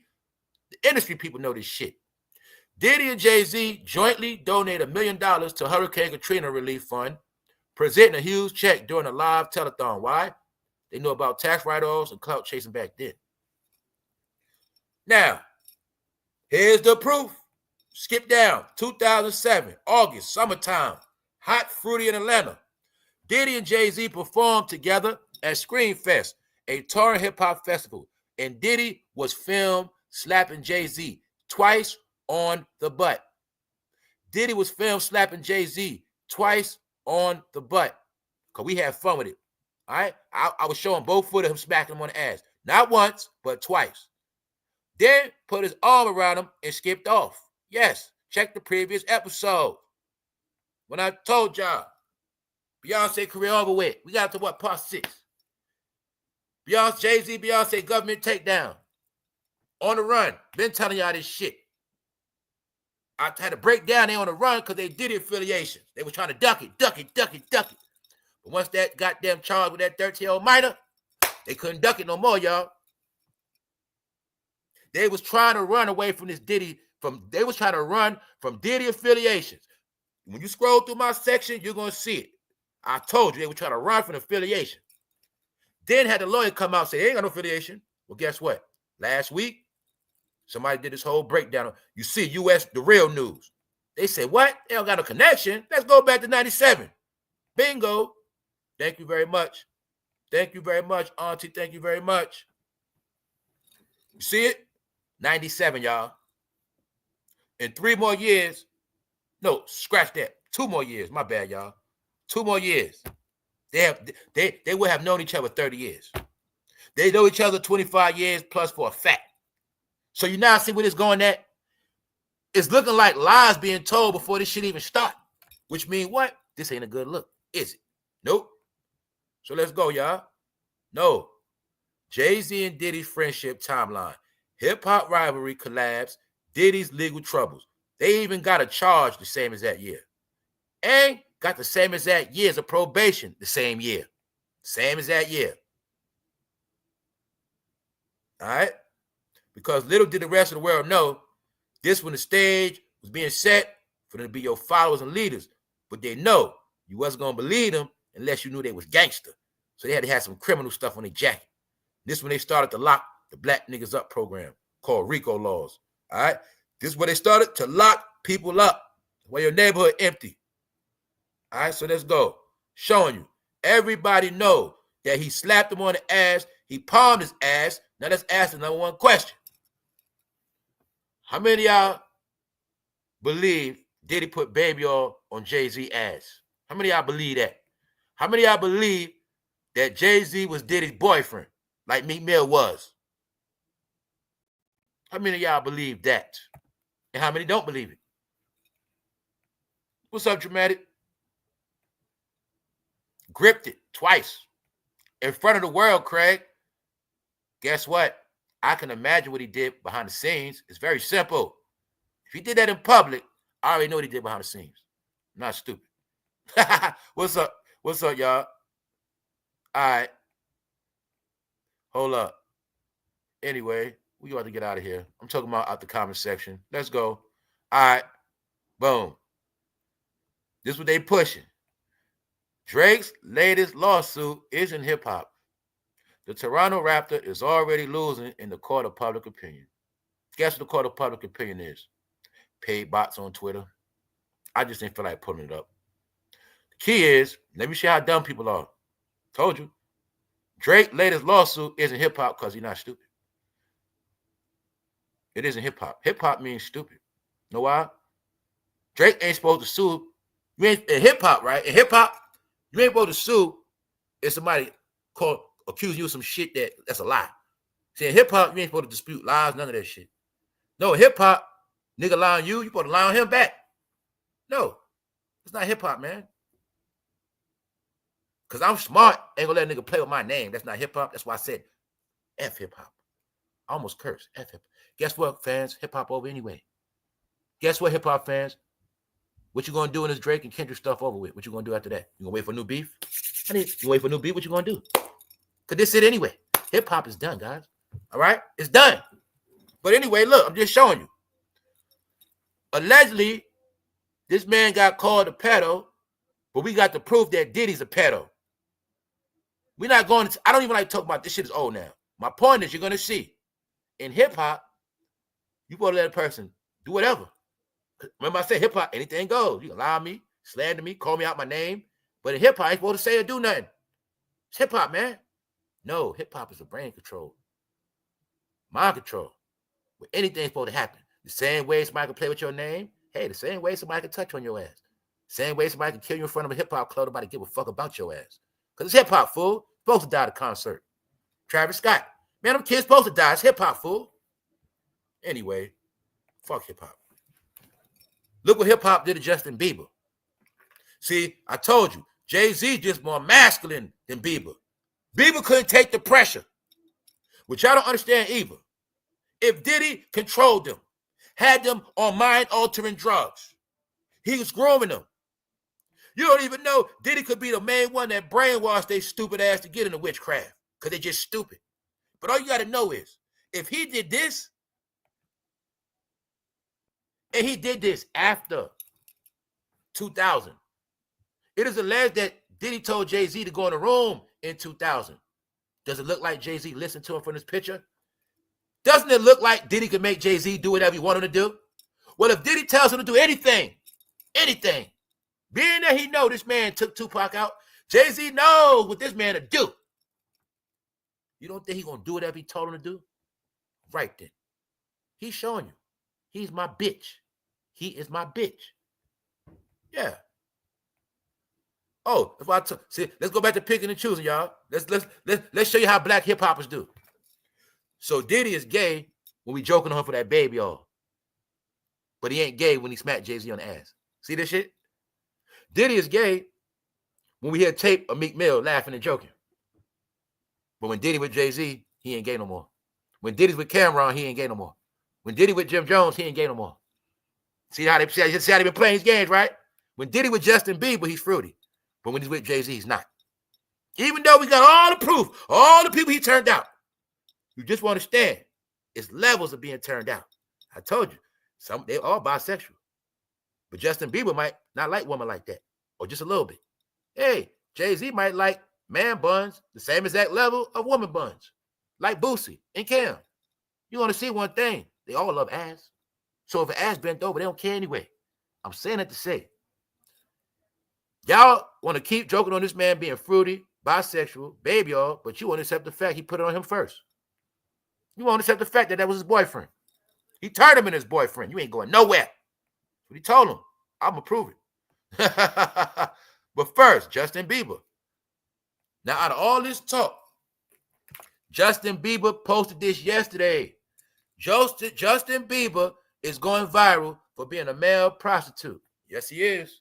To prove that he's been used and abused by this industry. This fool taking pictures in fruit of balloons. Justin Bieber is a gump. He's been abused. He's also the proof that being tatted out means nothing. All right? That was a fad. See that? Look at Justin in the studio. Matter of fact, look at Justin. What is Justin holding? What's going on? This what Diddy and Usher did to Justin. But y'all want to keep acting like everything is everything. What I told y'all, what I said before, see? Because it's white, nobody cares. Justin is the proof that Usher's a goddamn sex trafficker. They still go to Usher concerts. They still would support Usher. Because they don't accept the fact, because he white. But I told you, if a white man got accused of sex trafficking Chris Brown when he was young, man, that white entertainer would have so much hell. These people love to keep shit in the closet under the rug. That's why I don't fuck with none of them no more. I don't like them. Because this been going on for so long. But see, when Justin Bieber is pink with that lipstick and fingernails, it's funny, it's cool. Usher get a pass. Diddy get a pass. But they want to set the fact that this was the highest level of proof of Geppetto in their face. And they want to set the fact that the man that did it, he been around these rappers for 3 decades. 3 decades. Not 1, not 2, 3 decades. For those who stupid, that's damn near 30 years. But they want me to think Diddy pick and choose his victims. No. He controlled all of them with the same tool. Huh? He controlled all of them by connecting to their socket. Period. He controlled all of them by turning every last one of them into a goddamn puppet. And there's only one way to do that in that game, and that's what he did. All right?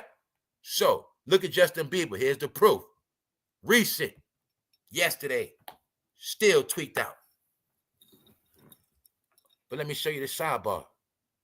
See that? See the booth? See the studio? See that man fixing the mic? That's the Geppetto right there. See? All the Geppettos have fun with Justin. See that Geppetto?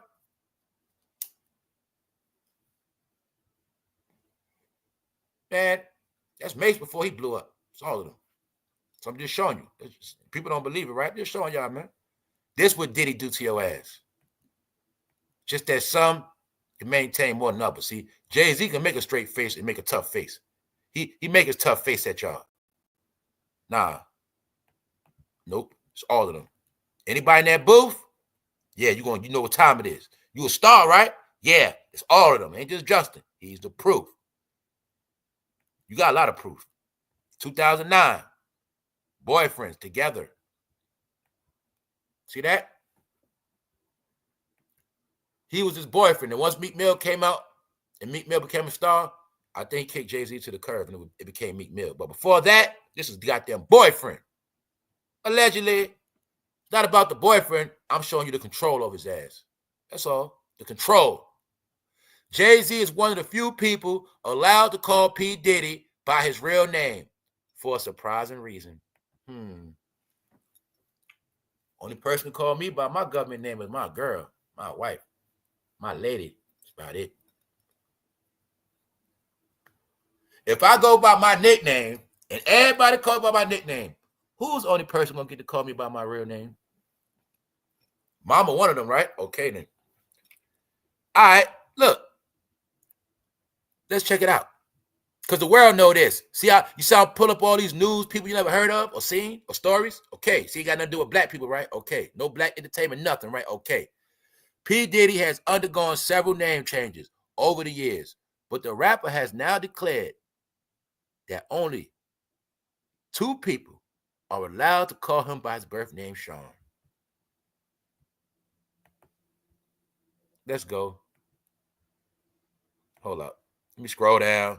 Salute to the chat. It's Friday. It's Friday. It's Friday. All right? Rest in peace, Nate Dogg. Rest in peace, B.I.G. Everybody with talent dead. None but actors left. That's about it. That's why it's time for all they ass to go. All right? Let's go. Boom. He went on to disclose that Jay-Z, whose real name is Sean Carter, is the only other individual permitted to address him by his given name. He remarked, "There's only one person, and I call him Sean. That's Jay-Z. We call each other Sean. Nobody else could call me Sean. There's not a single person outside of my mother that should be calling me Sean. Why? Because at the time, boo thing. That's right. You ain't going nowhere. Go on there, Jay. You ain't going nowhere. Puppet on string. Puppet on string.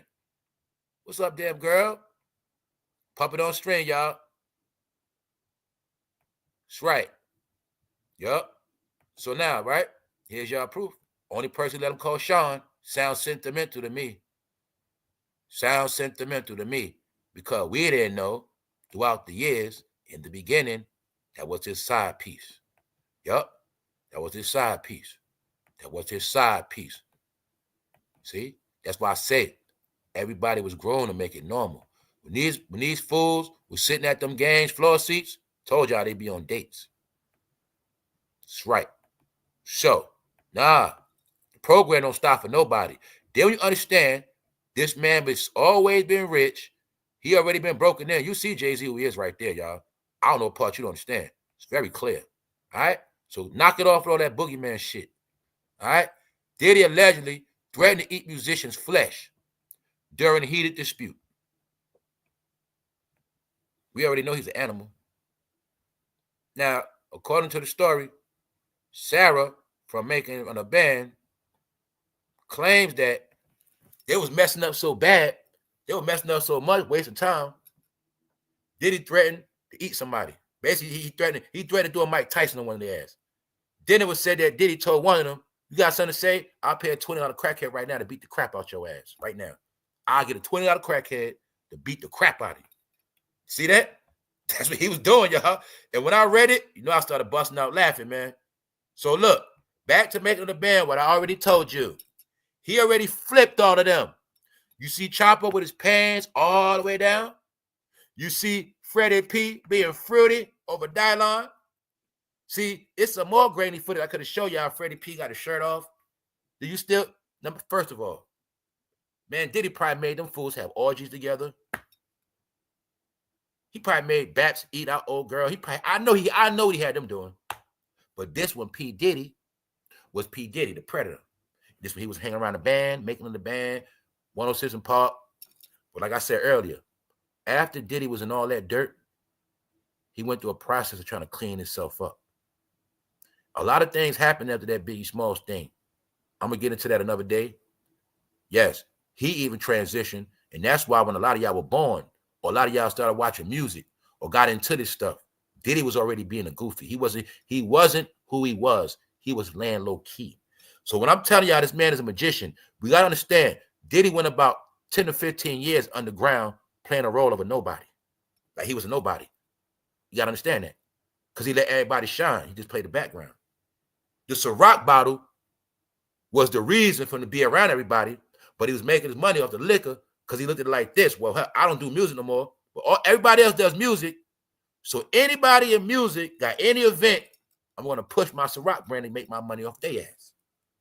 Any hip-hop event, Ciroc will be exclusive. So my point is, this when he was pushing his brands. So you're going to see, right, back then, you should already know they did a Freddie P. But making of the band is very important because that is when the cheesecake was bought for Beyonce. So that was the proof that Diddy loves Beyonce. Period. Relationship. Something there special. That's the proof of Freddie P when he told us that, making of the band. So he did give me that alley-oop. And when I heard that, that's when I first was able to prove that Diddy always was dealing with Beyonce. She always had love for him. All right? Boom. But understand that. All this going on. All right? You know 100 stories of how Diddy controlled men and what he do to men. And you know 2 things about, see, you got 3 ways with Diddy. That's what y'all don't understand. You got 3 ways, and you're not shaking it. If he like you, he gonna be nice to you. He might be nice for you to get that ass up. For 2, what else we know he'll do? Well, for 2, we know for a fact he will knock your ass out. Or he'll put a knife to your throat. You're gonna get that ass up. Then for 3, what's the last measure? He can buy your ass. He can take a boy and offer him a price he can't refuse. 3 ways to get that ass. Do you understand that? And all you gotta know is this. When it's all said and done, he gonna have his way. He gonna get what he want. Because saying no to him is disrespect. And saying no to him means your career is over with. So when you understand that part, maybe you'll get it clearer as this thing comes to a close. Because soon, all this shit gonna heat back up, and Jay-Z gonna be back in it. And all of them gonna be back in it. And maybe some more names gonna come out too. All right? Giving you the clue. So don't think he just punked making of the band, told him he eat his flesh, and don't think he ain't punk anybody else. He has no favorites. Now I gotta prove what I told y'all the other day. When I told y'all, and we proved it, that what? The Blue Party was beefing with each other. And I said what? Well, they had to be stupid to beef with each other and already got beef with. All right? Red. Now I'm going to prove it. Joe's wife said it yesterday. The Blue Party turned against them. She said it yesterday. What? Her husband could have did another turn. They had beef. Joe's wife got beef with Nancy Pelosi. A 50-year relationship, they got beef. Yes, it's for real. See, I told y'all it was for real. The beef with Moneybag Joe, with Barry, Nancy, that shit with Joe, all of them, they had a fallout, y'all. That's just what happened. That's what happened, period. They got beef, I told you, man. But what I'm saying that is, anybody that Joe got smoked with, he ain't feeling, he sold their ass out to Trump. That's what I kept telling y'all. Guess who else said out their mouth they're going to be at the inauguration? Kamala. Kamala cool with Trump now. I told y'all, they cool. Trump and Joe and Kamala, they cool. But like Trump said, he don't respect their policy, but that ain't got to do with it. When I told y'all, I'm going to tell you right now, anybody went against Joe and had a problem with him putting Kamala in position, if they under that Blue Party, Joe got smoked with them, and he sold their ass out if they on that damn Diddy list and that Epstein list. I'm telling you what I know. They got beef. Here's the proof. Had to confirm it, y'all. They didn't want to believe it. Because I know this shit. Outgoing First Lady Jill Biden has admitted that it was disappointing that Rep. Nancy Pelosi, California Dem, was the one whose decisive intervention pushed President Biden out of the 2024 campaign. She said, we were friends for 50 years. That means they were friends and they was goddamn 23. Jill is now 73, told the Washington Post in an interview published Wednesday that the bill as her final sit-down while in the White House. It was disappointing. My point is, you'll see, they was together 50 years friends, which means what? That's how long they've been controlling your reality. 50 years. What I said on this channel, I said, look, your life, black people, was based on the past 100 years. What I say? I said the last 50 years, the first 50 years, the white man terrorized this shit. But you'll understand, civil rights came in, that marked the next 50 years was your time. America gave black people 1970s to all the way to now. They did. But you're going to see the result. That's why when 50-year anniversary of hip-hop came to an end, is it a coincidence? 50-year anniversary. Jill Biden is telling you, Joe Biden, Nancy been down 50 years, which I'm giving you the proof. They've been in Democrat 50 years, controlling the black experience 50 years. Told you. Because I also proved the liberals are the original hippies. They are the original Studio 54. They are the original protesters, marchers, weed smokers. That's them. Y'all don't know history. Because in the 70s, in the 60s, they were in their 20s, and 19, and 18, and 21. They the original hippies. So when you heard the joke, the hippies in the White House, it was the truth. That's what happened. The original hippies were in the White House. Where the home of the hippies at? Seems to me the place on fire right now. Why? I already told you. They always been a rebellious state. I went into the result of following cults. It's not a coincidence the real Jim Jones in California. He took 900 people and slaughtered their ass. Why? They wanted to be communists. They wanted to go to Russia and China. Jim Jones gassed their ass up. It was a program. We're going to make them Negroes think they're going to Russia. We're going to lay all their ass out. That's what happened. They were anti-government. This country has always played the game of round up everybody that's anti-government and we're going to dispose of their ass. That's what it's called. Gangsters, terrorists, cult followers. That's what happened. So get you a membership and you'll know for 2025. What's happening in California, it ain't for no reason. You know what happened? They said, man, there's too many of them. That's what happened. There's too many of them. It's too many. They have breeded a behavior for 50 years. The culture of the hippies, the rebellious spirits, have been promoted for 50 years. And they got their apex. It's finished now. But guess what? That behavior, they gave it to somebody else. They took that belief and installed it in somebody else. When I told you fools, hip-hop meant hippies. Because when disco died, that was the hippie music. They put it in hip-hop. Then I proved to y'all, hip-hop started with what? Disco break beats. Hip-hop started with hippie break beats. Studio 54 was a club where anything go, rainbow. You could be straight, gay, don't matter. That was Studio 54. That was their club. I know history. I studied this shit. I brought it to y'all. And that was my whole proving. When I went into the whole proving of hip-hop was zesty, hip-hop was a lie, and I went into it like, yo, man, it's a joke being played. I said, yo, they wanted us to know hip-hop was always rainbow. That's why at the end, everybody came out the closet. So when I went to the history, yes, hip-hop started from hippie music. Studio 54 music. Hipsters. When disco got destroyed, they scattered. And they came with a new music called hip-hop. And that's what happened. Because a lot of y'all don't know history. You don't know disco got destroyed. You don't know disco was rap music. Disco was rap music. And everybody hated it. They didn't just hate it. They knew the disco music is where the rainbows is at. They knew the disco music where the rebellious people was at doing cocaine and drugs and all that other stuff. Ecstasy. They knew. So remember I kept telling you before, I said, yo, y'all was going in cycles. I said it was a time before when the rainbow people was on top of the world. There was a time they started taking their ass out. This is the days of Liberace and all that. My point is, when disco got destroyed, they took all their records at a baseball game and destroyed them shits in front of the world and banned that shit. After that, those hippies and everybody that loved disco, once rap got created, they all ran to rap. That's why all the executives of rap are hippies, fool. Yes, the executives of rap, Clive Davis and them, they from that era. Yes, it's always been that music. So my point is, rap has always been the rainbow. Always. So what I'm saying that to say,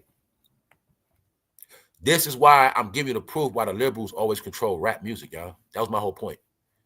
This is my point. This is their music. Hip-hop is liberal music. It's their shit. That's why whatever message you want to push, you push it in rap. Fight the power.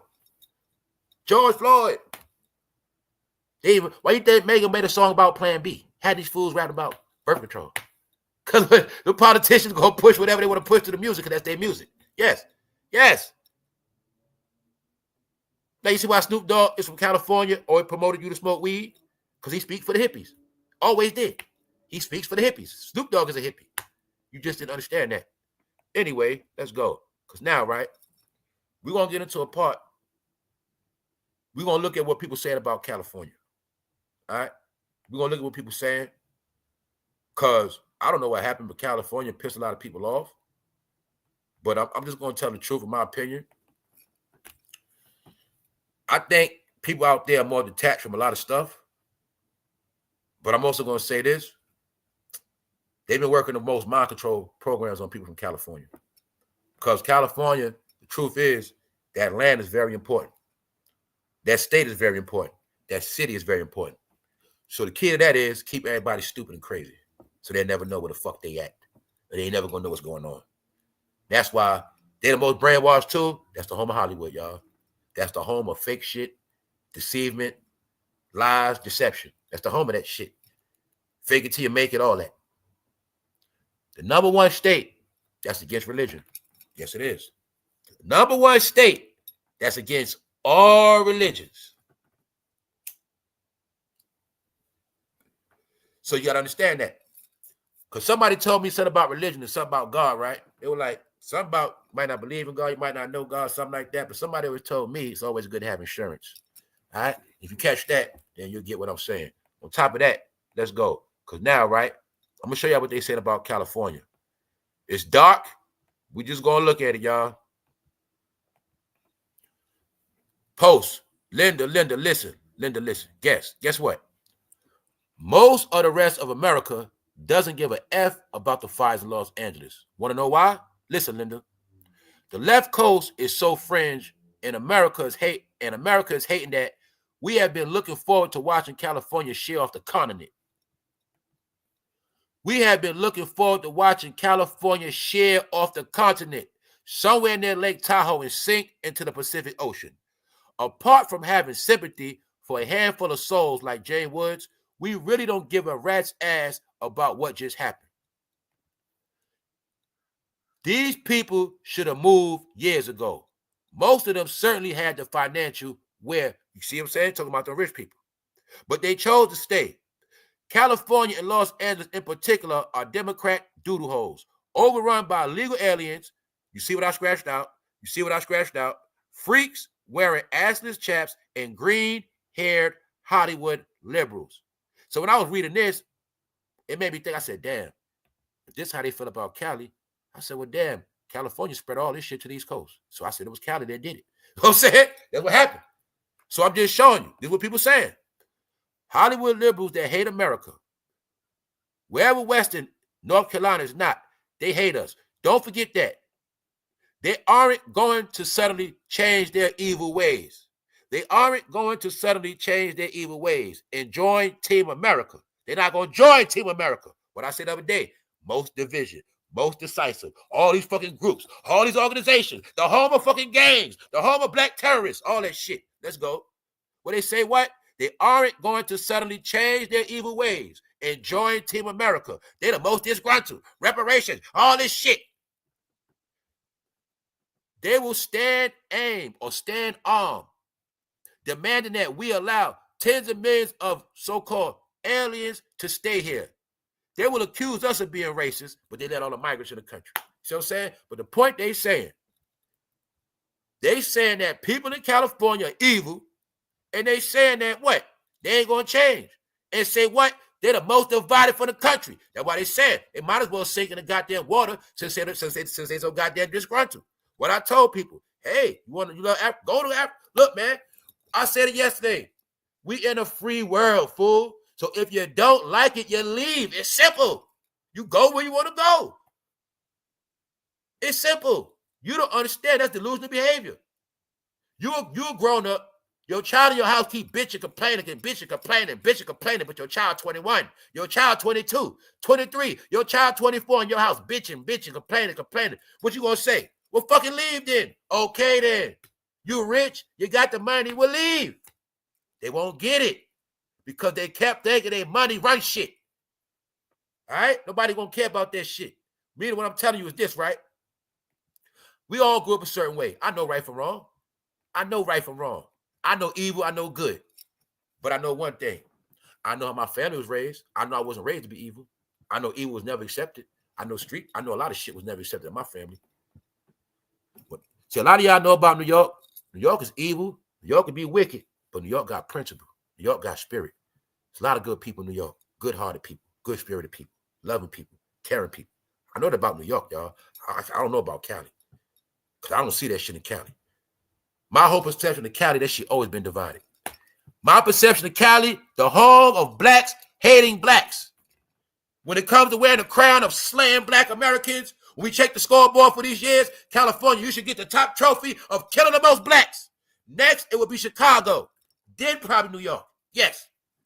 Because y'all don't know, the truth is, New York got cleaned up a long time ago. Yes, it did. A long time ago. New York is not the home of innocent bystanders getting slayed. When people in New York get slayed, target got hit because that target was meant to get hit. Headshot. Y'all terrorize y'all neighborhoods. Our neighborhoods, how you doing, man? Put that up, bro. Put that shit up. That's how we always been. Always. Am I lying, bro? Somebody from New York correct me. We never been too gangster for our elders. Never. We got principles, fool. Y'all don't. A lot of y'all don't. That's what separated New York from Cali, Chicago. That's something y'all never knew. If we gang banging, if we was selling straight, it don't matter what we doing straight wrong. Somebody mother come, yo, bro, put that shit up. Yo, bro. Shoot, Miss Man, you need something? Oh, the lady upstairs, you know, we know goddamn well she ain't got nobody in the house. We know goddamn well Miss So-and-so can't go to the store. You know what we gonna do? Shoot, Miss So-and-so, you need something from the store? That's what we do. That's how we get down, bro. That's how I get down. That's all I know. Respect elders, look out for kids. Respect elders, look out for kids. That's all I know, bro. That's how I was raised. Respect elders, look out for kids. So that's why I tell y'all, when I'm on this live, I'm just being, this shit ain't nothing to me. To you. Because y'all been altered. It's special. No, I'm just, this who the fuck I am. This is who I always been. I ain't get flipped out here. When I was young, people looked out for me. When I was around elders, they wasn't pedos. So they looked out for me. And they showed me. Because they were gangster. But they always showed me that. They got to have respect. And where I'm from, if you ain't got respect for your elders, people don't respect you. You know what else happened where I'm from? You respect the wrong elder, your ass dead. That's right. So my point is, where I'm from, we highly praise and respect. So you get messed up in New York, you're gonna get violated from that disrespect. In New York, you're gonna get violated for not respecting where you at, who you talking to. That's the difference. See, we got principles. So I had to say that because New York always been portrayed on this TV, but y'all don't understand. Man, we got some of the most manners, the most respectable, all right, the most articulate, the most, they know how to deal with people. That's just what we do. But when you're on that bad side, your ass out of here. That's it. We don't like you, you out of here. But we love you, we love you. We not fake. That's the difference. Now, everywhere else, I don't know how y'all get down. All I know is y'all just hate each other. I just watched all this bullshit, drill shit. I watched all this LA shit my whole life. And I know on the East Coast, we always been money first. Money first. You mess with the money, then we're going to get gangster. We never been on that hate shit. We don't do that. We don't do that. All right? I had to clarify that. Because when it's all said and done, California, you will get the crowd as being the most haters on this goddamn planet in these states. You got to wear it. You got to wear it, man. The question is, are you going to change? People said y'all ain't going to change. Maybe that's why it's fire right now, because somebody thought it wasn't going to change. I don't know, y'all. But I hope people learn from this shit. People got too much embedded in hate, man. That's what happened. Guess what? Now Ice Cube going to get his ass out of here. Why? They stole his big three. Ice Cube was pushing that big three with the old heads playing ball. They stole it, gave it to the women. Ha ha ha. Now it's a 3-on-3 women's league. But this game is also a world game now because it was in the Olympics. All you got to know is, y'all, Ice Cube got his shit stolen. And guess what? I'm going to watch the women because that shit going to be better anyway. All right, that's it. Sorry, Ice Cube. Oh, yeah. Here's the proof. Now, look, check this out. Long story short, these are some of the people that got fighting the California fires. Niggas from jail. But this is a story I want to tell you about real quick. Shannonsharpe had this man on his platform. But guess I'm going to give you the proof. He was in jail. They turned him into a firefighter. But I'm going to give you the proof of the programs they got in prison, what I already told you about. He was in prison. Now he's a fire chief. Guess what he was in prison for? Sexual, which means he was in PC, which means he was a snitch, because in Cali, they kill people like him for that. Yep. I think he did something to a minor, something like that, or RAPE, the woman. In that prison program, they got a fire program, full of police chief now, fighting fires. Guess who I'm on the platform? Shannonsharpe, promoting the snitch. But it ain't about that. I was just giving you the proof of these programs they've been had in prison you didn't know about. You didn't know that, y'all. I told you, man. New York had a program, too. They would put them all on the internet. Yeah, they got different places for them. It's programs through PC, protective custody, where the snitches, the rainbows, all them be at, and they working deals for them to get out early. That's what they've been doing, working deals for them to come home early. You only come home early through the rainbow program in prison. Prison reform. Here's the proof. This fool is a snitch. Not only that, y'all, he's a RAPEer. So it shows you right here, bro. They'll let you out of jail faster if you go there for sexual assault than a brother that was in there selling drugs, feeding his family. Or if you was doing crime, he's going to get out before you, bro, and get a job and get established. But all you got to know is he's pink. All right? Yup. Just showing you. And he in LA fighting fires right now. Yup. So just showing you, man. This where the world at. So now y'all got the proof. Hold on. Y'all got the proof, y'all. You got the proof. So now, right? Do y'all think it's a possibility now that Beyonce and Diddy could be setting Jay-Z up? Do you now get the point where it's a high possibility that Beyonce could be behind Tony Busby setting his ass up? Because this stuff about to go to court in Texas soon, y'all. You know, these cases about to start taking off after this weekend. That's all you got to know. After this weekend, this stuff going to start picking back up. So now y'all getting it, right? Now you see, as of now, we don't even know where they living at. We don't even know where they at. So we're going to leave it at that. Other than that, I try to give y'all updates. They say massive winds coming. They said that what? It started to be mud floods in Cali. They say if your house is on the cliff, it's a possibility your shit could collapse. So let's do this recap for those who pulled up. You just make sure you don't get no brain chip. Because I think a lot of people, you're going to be getting brain chips. That's what I think. All right? Now the question is, does Wendy have a brain chip? Or was she playing a role the whole time? This whole shit is twisted. That's why I stopped trying to pay attention to it. But it's mighty funny. Now, we know for a fact who she friends with. And we know that. Look, I'm just going to cut the chase. All right? This man right here, we already know what's up. All right? He was sanctioned to test out the brain chips. He claims it's a third person they worked on, but he ain't saying no names. But he said he already been sanctioned by the government to do the work, y'all.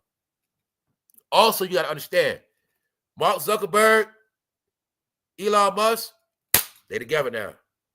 They hybrid. So, all you have to know is everybody's brain was studied on Facebook and Instagram. That information is getting passed off. For those who don't know, Mark Zuckerberg already went to court for selling everybody information on Facebook already. He did it already. He sold everybody's shit. Yes, he did. He sold everybody's shit. Yes. So, being that they got everybody's mental database, passed off to Elon Musk, brain chip. So this is all this stuff you heard about, all this stuff coming and cloning me. Okay, you're a human. I put a chip in your brain, say you're a fucking dog. Put that chip in your brain. That shit programmed. fucking dog now. That's right. That's what I'm saying. So all you got to know is this, y'all. Elon Musk has been sanctioned to test out the brain chips, but it's like 5 other companies. I didn't get the research yet. You just ask a question. Who brain they going to use? How they going to use the brain? How they going to get the people to try the brain? How many chances do they get to try it out to see if it works? And then you maybe get a clue about what's going on about a lot of stuff. All right? I want to just leave it at that, man. You get it? So look.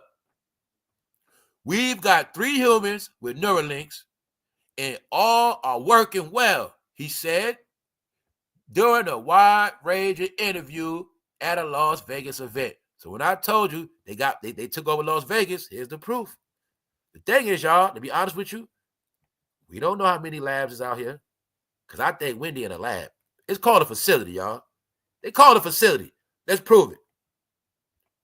Williams spoke extensively to Breakfast Club over the phone, expressed her frustration that the facility where she is currently living doesn't allow you to leave or have visitors. Now let's use our brain.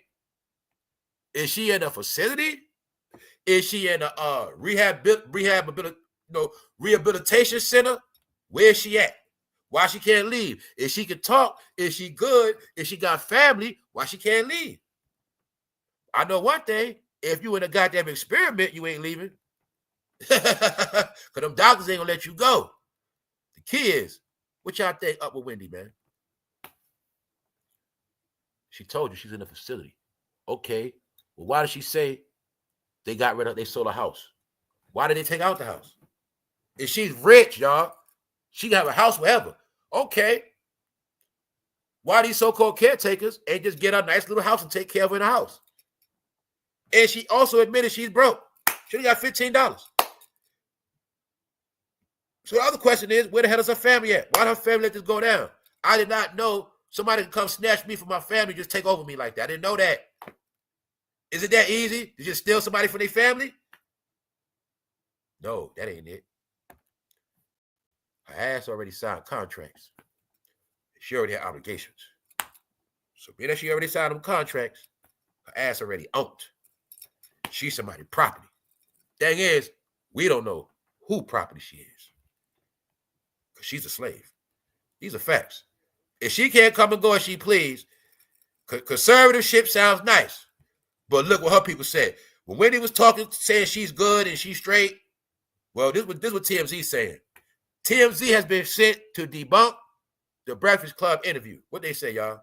Wendy Williams' attorney, her own attorney, says she has good days and bad days.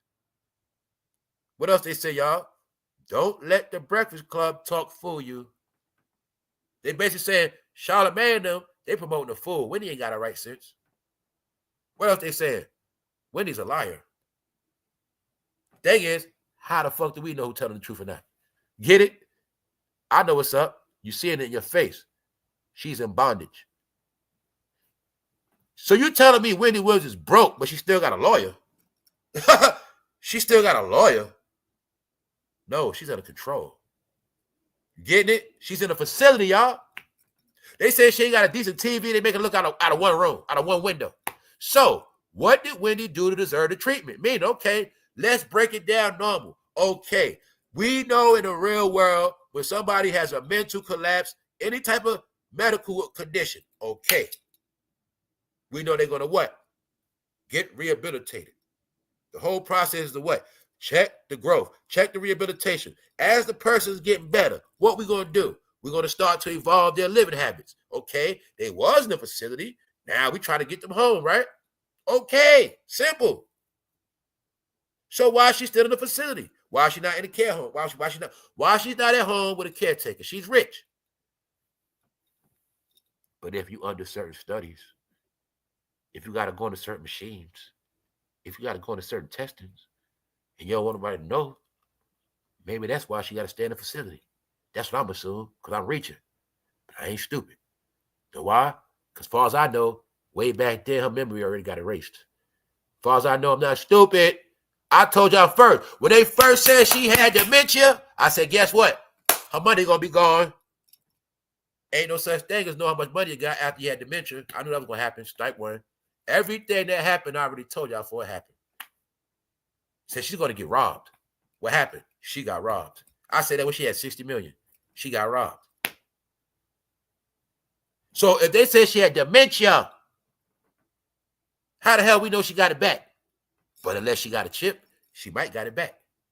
Get it? Just a little bit. She got a little bit back. Still can't walk, talk, run, sing. Still can't walk, talk, chew bubblegum. Might can't do 3 things at a time, but can talk sitting down. Get it? Shit like that.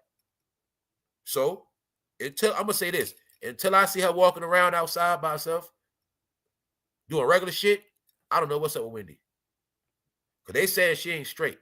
But I'm going to say she got a brain chip. And I'm going to say she an experiment. Why? Give you the clues. Other than that, I think we tapped in on everything, y'all, this Friday. I think on that note, we had a long week. Members only this weekend, y'all. I got some special events coming. Make sure y'all check these out if you didn't already. All right? When I told y'all what was going to happen in Cali, man, I try to save y'all, fool. All right? So I talk a lot of smoke, but I be doing my work before that. See, I tell y'all stuff, but when they don't listen, that's when I'm going to turn up on your ass. Because when I did this, I was nice. See? When I do stuff, I be nice. So I told you about Popcorn Brain, I was nice.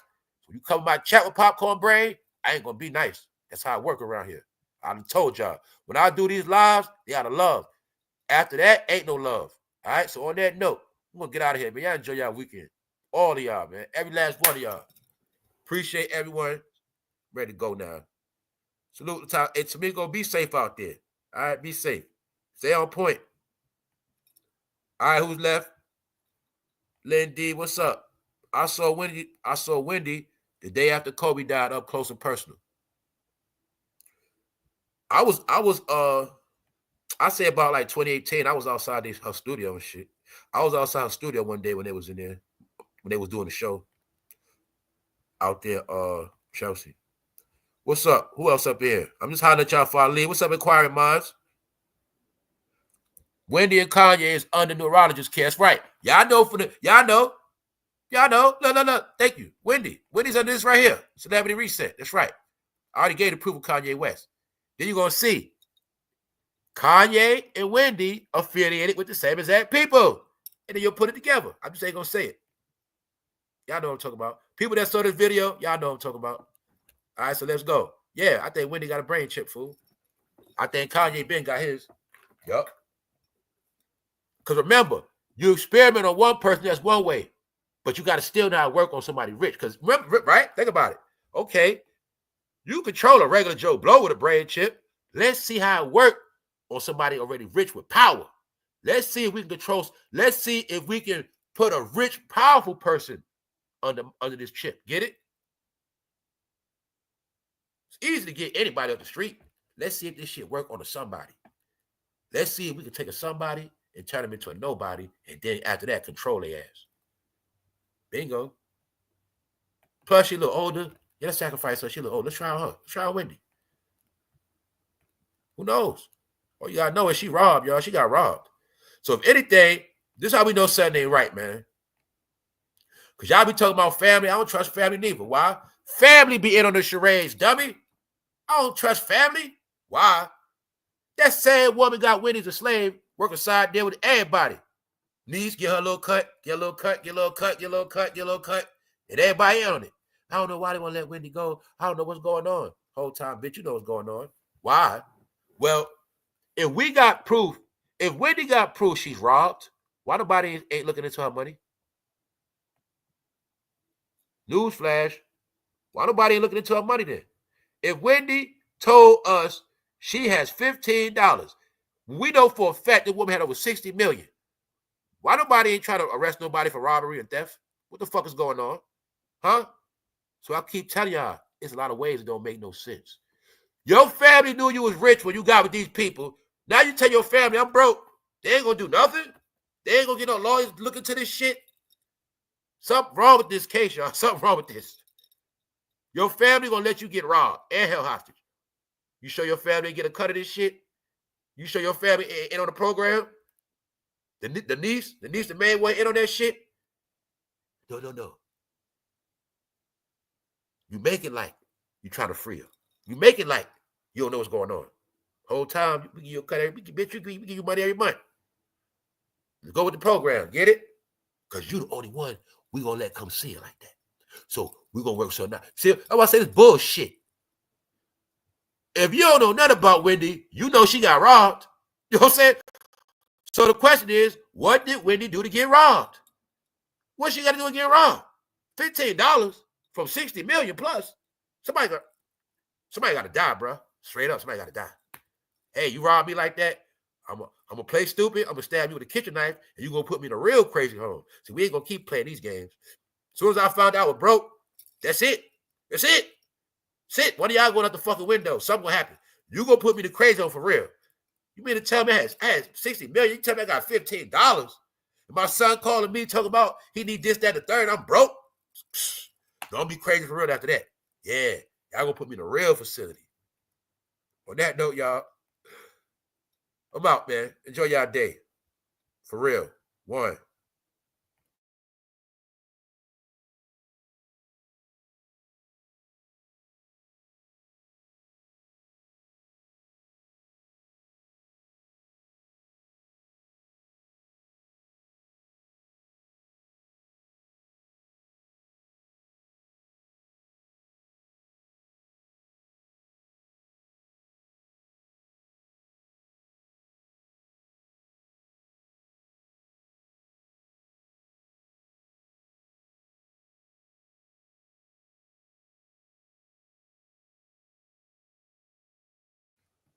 What's up, y'all? What's up, Tanya? What's up, Florida? What's up, C-Mail, Sister T? What's up? What's up, NYC? EK, what's good? What's up, Auntie? What's up? Appreciate all of y'all, every last one of y'all. What's up? What's up, Non-Divine? What's up? Good to be blessed. Kim Luda, what's up? Everybody else, replay gang, we out.